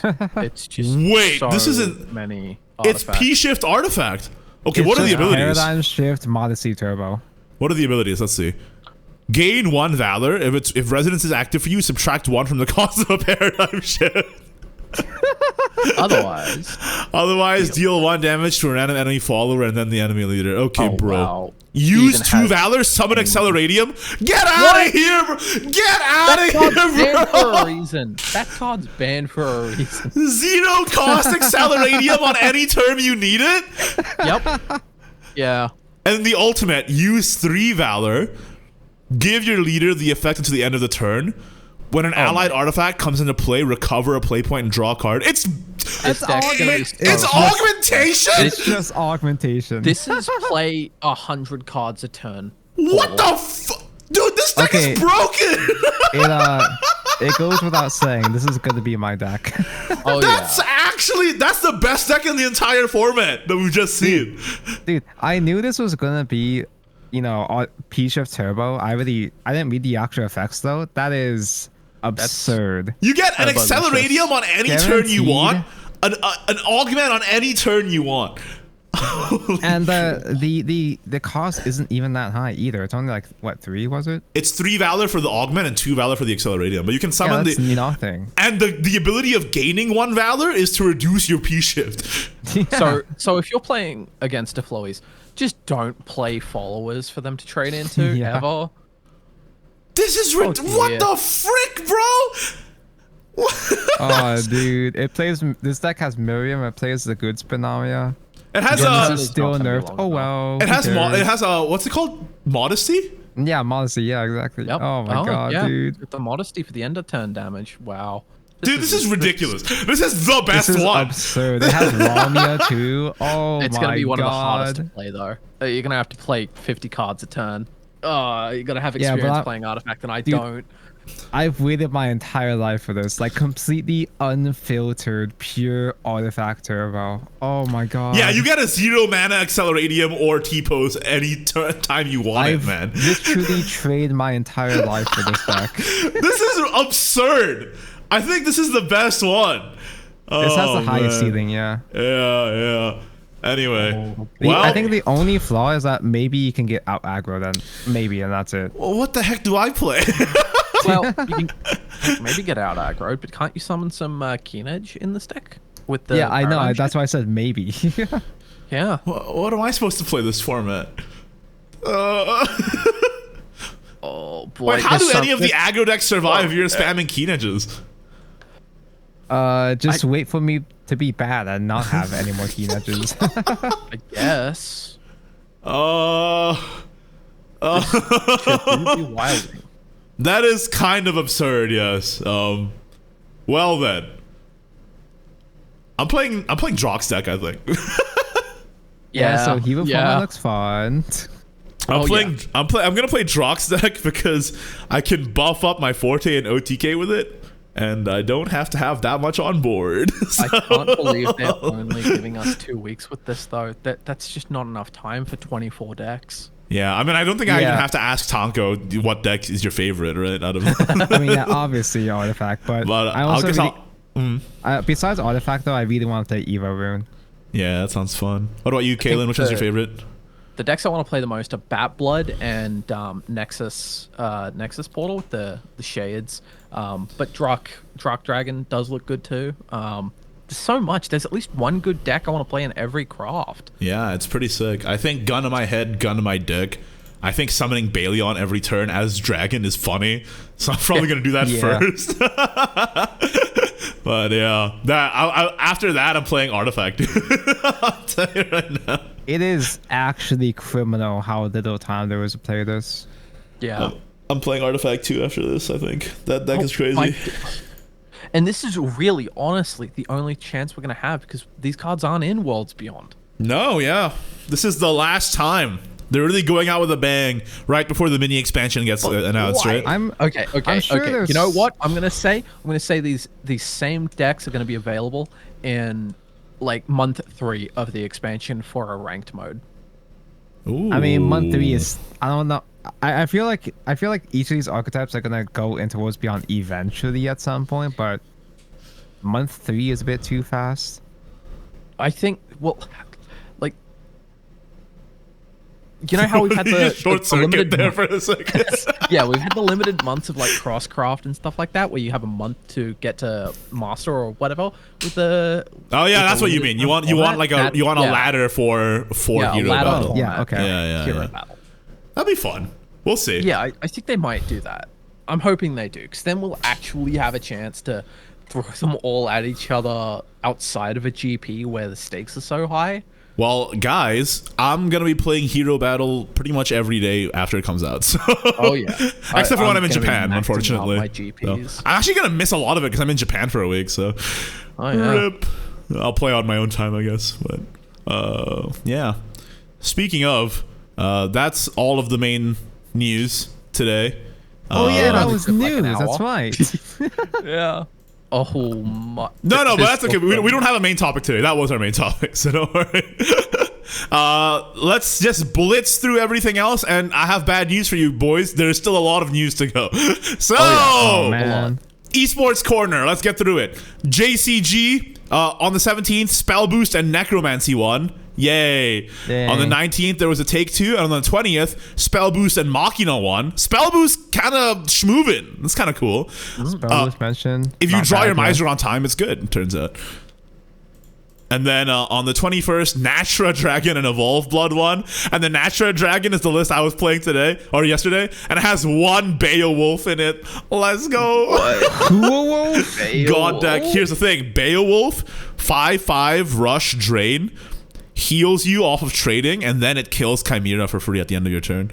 So it's actually good against Bloodborns. Oh. An enhanced 5 seeing play in current year? What? I know, right? Well, you ramp into it, so it's fine. So don't worry about it. That's pretty cool. The next one is happening on the 24th, which is today, so look forward to it. Next, SVO Mini for April happened on April 20th. Hapu and EJade got 5-0, and they're getting their swag bags with the Latica playmat included, so it's pretty sick. Enjoy the funny pillow. The Latica playmat is one I'm really jealous of, honestly. That's so sick. Next up, the Shadowverse Monthly Cup by Alfie. Reminder is happening on April 26th, so you should sign up for that. You got a community-based prizing from the Community Tournament Support Program. Also, Shadowverse University League 24-25. That's the year. 2024, 2025 is what I should say. The first season team registration is open, so deadline is April 29, and the total prize for this tournament, by the way, is 3 million yen. So that's a lot of money. Yippee. Yeah. Also, in terms of big tournaments, Shadowverse Rage Summer 2024 offline is happening May 5th and 6th. The second round of entries is being accepted. For participating, you get Elena Rage emblem, so like the Elena art, but with like a Rage logo at the bottom of it. Also 10 packs. So that's nice for participating, but if you win, you get 10 million yen. So you should probably you should probably win. That being said, it is an offline only event, and you have to be in Japan to participate. I'm actually going to be in Japan on those days, and I did get in, but as a non-Japanese person, I can't win the money. So I'm planning on probably just not going. Because what am I gonna do? Well, am I gonna play give the money to Chris? Am I gonna play like 2 whole days and then just not get the money if I win? That sounds horrible. I'm probably just gonna bum around Tokyo instead. Maybe I'll stop by the venue and just tell them, oh, I just realized I can't win. Can I just hang around the venue? Maybe I'll do that. But yeah, something like that. Anyway, that's the esports news. Next up in Evolve news. Kaelan, I have a bad news for you, brother. There's a lot of Evolve news, so let's talk about it. That came out. The reason I say that is because Kaelan doesn't play Evolve, but me and Tanko do. So. I held Shadowverse Evolve booster boxes for the first time while I was down in Sydney. Feels good, right? Dude, it's been 8 years, and that was the first time I've ever held something to do with Shadowverse, like official, because it's so rare to get Shadowverse stuff in Australia. Kaelan, you gotta play this game. It's actually gas. It's like so good. Weird. Yeah. If you want, I can sim it with you. I don't mind. It's really fun. I can't bring myself to get into like opening physical packs. Well, we can sim it. That's what I just said. Yeah. Yeah. when you're free. Anyway, let's get into it. Set 10 cases. You don't get a playset of advanced cards. That's kind of sad. Is the game getting more expensive in Japan? Could be. There's only one copy of each advanced card per case. Advanced card being, they're pretty much like really special evolve cards where you have to use an effect to summon them or put them in the X area. Honestly, they're just tokens. And the amount of legendaries in set 10 are so high too. So like it's kind of the distributions of like legendary rarities is getting a little scuffed right now, and people are unhappy about it. In the base game, it was around set 10 when they started adding 3 legendaries per set. Oh, history is a circle. Yes. Chris's case opening was insane though, because he pulled an SL copy of every single advanced card. Yeah. I don't think that's normal. If every box is like that, I think it's fine. But if every case is not like that, I should say, then not fine. The game is getting more expensive in that sense, and you can already kind of see it with like Zelgenia prices and stuff. So yeah, last time I checked, all the advanced cards, most of the advanced cards were pretty expensive. All right, moving into the main news for Evolve, the Bushiroad English Spring Conference. There's a lot of news here. Set 6 in English, Paragons of Colosseum, Open 8 release tournaments happening August 16th to September 13th. Ginsetsu Promo Champion Prize, and also for participating, you get Promo Series 7 pack. The Ginsetsu looks very nice, and I believe that was actually a higher tier reward for Japan, and you get it just as a promo for winning an Open 8 in this, so that's pretty sick. I don't remember the exact tournament that Ginsetsu was, but it was a high stakes tournament, I'm pretty sure. And now you can just get it in an Open 8 release tournament at your local shop, so like, yeah, that's nice. I gotta see that Ginsetsu art, because she is my Shadowcraft wife. Oh, it's a leader. It's the leader art, but also there's like a hot. No, it's not leader art. It's the regular art, but there's a hot stamp of the logo on it, so it's very limited. Also, Idolmaster Cinderella Girls is confirmed coming to English in October. Pre-orders start next month. The release tournament's happening October 11th to November 1st. You can win an Enchanted Dress token and Promo Series 9 pack. So, if you guys didn't know, Idolmaster Cinderella Girls is like a pretty strong deck when it came out, and I believe the top tier competitive deck from Idolmaster was like $30, so it's an incredibly cheap buy-in to compete in Shadowverse Evolve with Idolmaster Cinderella Girls. So, yay! And much like the Funny Horse set, there are going to be generic cards you want for other decks outside of the collab deck. But most of the really good cards, I think, are gold, so it's a bit more affordable, I think.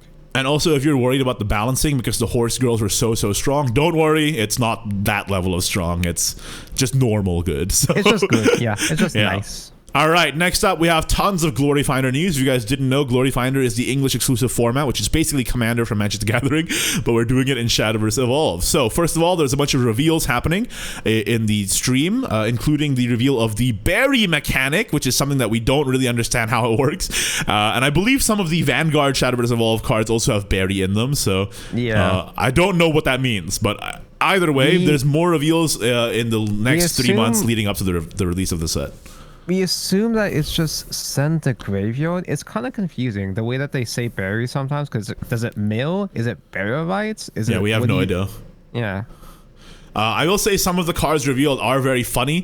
For example, Genesis of Legend. Every player reveals a card at the same time, and the second one gets to play it for free. So yeah, the second highest plays that card for free. Yeah, it's like a very definitely leaning into the fact that it's a party mode, right, and not like super high stakes like sweaty mode. Anyway, I remember when Glory Finder was announced, and it was supposed to just be this little thing that a couple people could get around on the table and play, and now I'm seeing all this news for it. Yep. So it is supposed to just be a casual little thing, but they're still doing events for it. So leading up to the release of Glory Finder, you can do Glory Finder trials, where you build a deck in the Glory Finder format, and you can win a foil Genesis of Legend, the funny card I just talked about. It's happening from June till July 19th, which is the launch of Glory Finder. Then there's also Guide to Glory release events, which is celebrating the release of the first Glory Finder product. You get Promo Series 6 pack for participating, and a 1x lucky draw foil Dragon Rend Quake, which we don't know what it does. So that's not been revealed yet, but it's happening from July 19, which is the release of Glory Finder, to the month of August. Next, or through the month of August, I should say. There's also Glory Finder Clash, which is weekly shop tournaments where you can get a promo series 6-pack for participating, and 3 lucky draw winners can win a foil Dragon Ren Quake. And finally, at BCS, so Bushido Championship Series, we are going to have Glory Finder Quest side event where you band together to complete objectives, and we have no idea what that means. I don't know what that means. Do you fight other players? Do you collaborate with other players to do stuff that the event organizers say to do? Hunt? Who can say? But either way, for participating, you get a chibi mono evolution point. That's cute. And for winning, you also get a different chibi mono evolution point. Aha! So Wow. So let it be known here that Glory Finder, they revealed Orb of Desecration in Glory Finder. You were waiting to just say that. I will be there. Tonko, we gotta like get a table around. Maybe we can introduce Kaelan to the game through Glory Finder too. We'll all just play Honestly, Glory Finder maybe. together. Yeah, it'll be fun. All right. Now, speaking of Bushido Championship Series 2024-2025, they announced a bit of the competitive structure here. There's going to be shop challenges from September to October, where you can win a buy card for one BCS location of your choice, which is, very, very strong. Also, regional qualifier dates have sort of been revealed. In October, it's going to be the Americas. In November, it's Asia, Oceania, Europe. And then it will end on March 2025. Hugely long qualification period, so that's kind of nice to let several metagames develop. The top 3 from each regional gets invites to Worlds in spring 2025. The exact format and pricing is to be announced though, but yeah, the fact that it's a very long qualification period is kind of nice, and Worlds is much later this year, or in 2025 rather, than it was previously. So like, to give you a frame of reference, Worlds this year was in February, and now it's going to be at least after March, so they're making it a lot longer to qualify. No. Yeah. Also, Bushiroad Expo in Indonesia, May 11 and 12, rather, as part of Komifuro. There's super special guests like VAs from the Vanguard anime, but also I'm a guest. I'm there, baby. Wow, they announced me on the stream. My name was on the stream. I did not actually know that they were doing that. So, Igni mentioned. if you show up on May 11 on day 1 of Komifuro and you go for the stage battle, you can fight me on stage for Shadowverse Evolve on May 11. So Nice. come duel me. I'm taking all challengers. Also on May 12th. In a fight, right? Yeah, In a fight, right? in a Shadowverse Evolve fight, okay? Calm down. On May 12th, it's the same event, but instead of me, it's going to be an Indonesian women-only Shadowverse Evolve team called Team Valkyries. So May 11th, you can fight me. May 12th, you can fight some cute girls. Pick your choice. Who do you want to fight? Yep. Please come on the 11th, dude. If everybody just shows up for the 12th, I'm gonna be so sad. Anyway, yeah, come see me. It'll be fun. Also, Bushiroad Expo in UK, July 19, 21st, and Bushiroad Expo in Italy, date to be confirmed. But yes, there are going to be more global Bushiroad Expos. And in terms of American events, they're going to be at Level Up Vegas, April 26th to 28th. They're going to be at Anime Expo in LA from 4th July to 7th July, Gen Con Indiana from August 1 to 4, and Anime NYC August 23-25 to... also, New York Comic Con, October 17th to 20th. So, lots of events that you can find Bushiroad at. Yay. Yeah. Now, let's talk about BSF, Bushiroad Springfest, the 3v3 format. In Manila, in April 2021, the winner of the Shadowverse event is the team called 123. I like it. Straightforward. It's a 3v3 event. They just named their team the numbers. Okay. But the next BSF is Vancouver in April 27-28, and in Sydney they changed the dates to June 29-30. Hey, Kaelan, you can go. Yay. I mean, technically I could. I don't think I will. Damn. You got to get into Shadowverse Evolve before then and then go. We got to drop tight deadline. Tonko, we have to indoctrinate this guy ASAP. One of these days. All right, next up in anime news, the arc started last week. There's new episodes weekly, so check that out. The Omens were teased to appear, so that's pretty fun. Oh, is that why it's so hyped? Because the Omens are coming. Yeah. Also, the anime is just good from what I hear. So. The first fight, they're already playing Omens. The guy is playing. He's playing Remember before that we used to call it pain blood. I think that's what it was called. Yeah.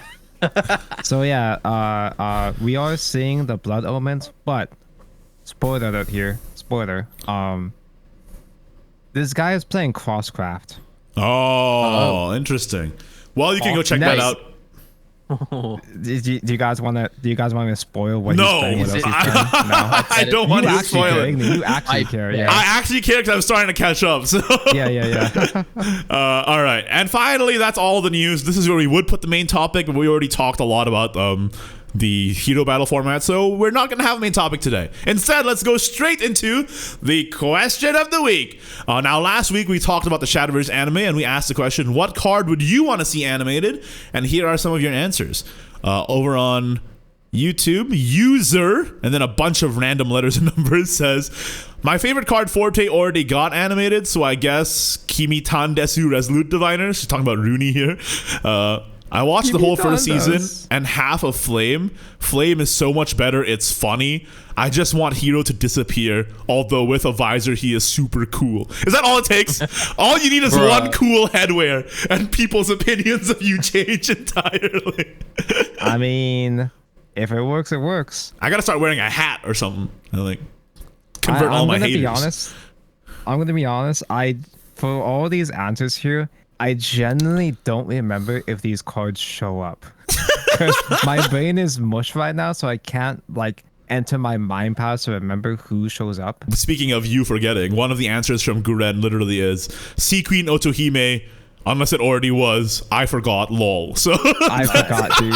I'd like to confirm or deny, but if anything, you'll see for yourself when you get there, Igni. And also, Tiago Duelista says, I would love to see Ector or Mordecai, some of the OG win cons for Shadow. Although with the current power level of the anime cards in Flame, I doubt any will ever show up. Maybe Ector, but that's copium. It doesn't fit the Shadow mains there, unless Alice has another battle for some reason. So it'll be cool. Alice is gonna fight again. Yeah. Ector is pretty iconic. I love seeing him get his flowers in set 4 of English Edition Shadowverse Evolved too. So it's kind of nice. Out of all the cards to not show up in the anime, Ector seems really weird because he's one of the most iconic Shadow cards ever. Yeah, but he kind of has the same aesthetic as Skeleton Raider, I guess. Skeleton Raider, so it would be Alice using him. All right. Sorry. I'm sure Alice will come back with another fight at some point, but yeah. You can tell that I'm just trying to end the podcast, bro. Yeah, I know. Yeah. Get out of here. I have a doctor's appointment after this. Anyway, next week's question. What's your favorite deck in Hero Battle and why? I haven't played the format yet, so I'm looking forward to getting a good weekend of playing Hero Battle, and we'll report back next week. So, yeah, that's the podcast. I was going to say any last words. It sounds threatening, though. I think I answered the question of the week on Spotify, but it was actually in a complaint form, not a comment, and I can't find it. What the frick? Why are you complaining to our podcast? Do that? Spotify is weird, okay? I don't know how it works. I didn't know you could comment on things on Spotify. Anyway. So I'm going to say Ouroboros unless he's already been animated because I haven't seen this show. Yes. Yeah, I'll sure. confirm. Let's go. Is he big? Because he should be like the size of an arena, not just fit. I just want to end the episode, man. check. We got to stop discussing things. I already moved on to the next question of the week to prevent this from happening, and you brought me back. All right, well, leave your replies. Bye.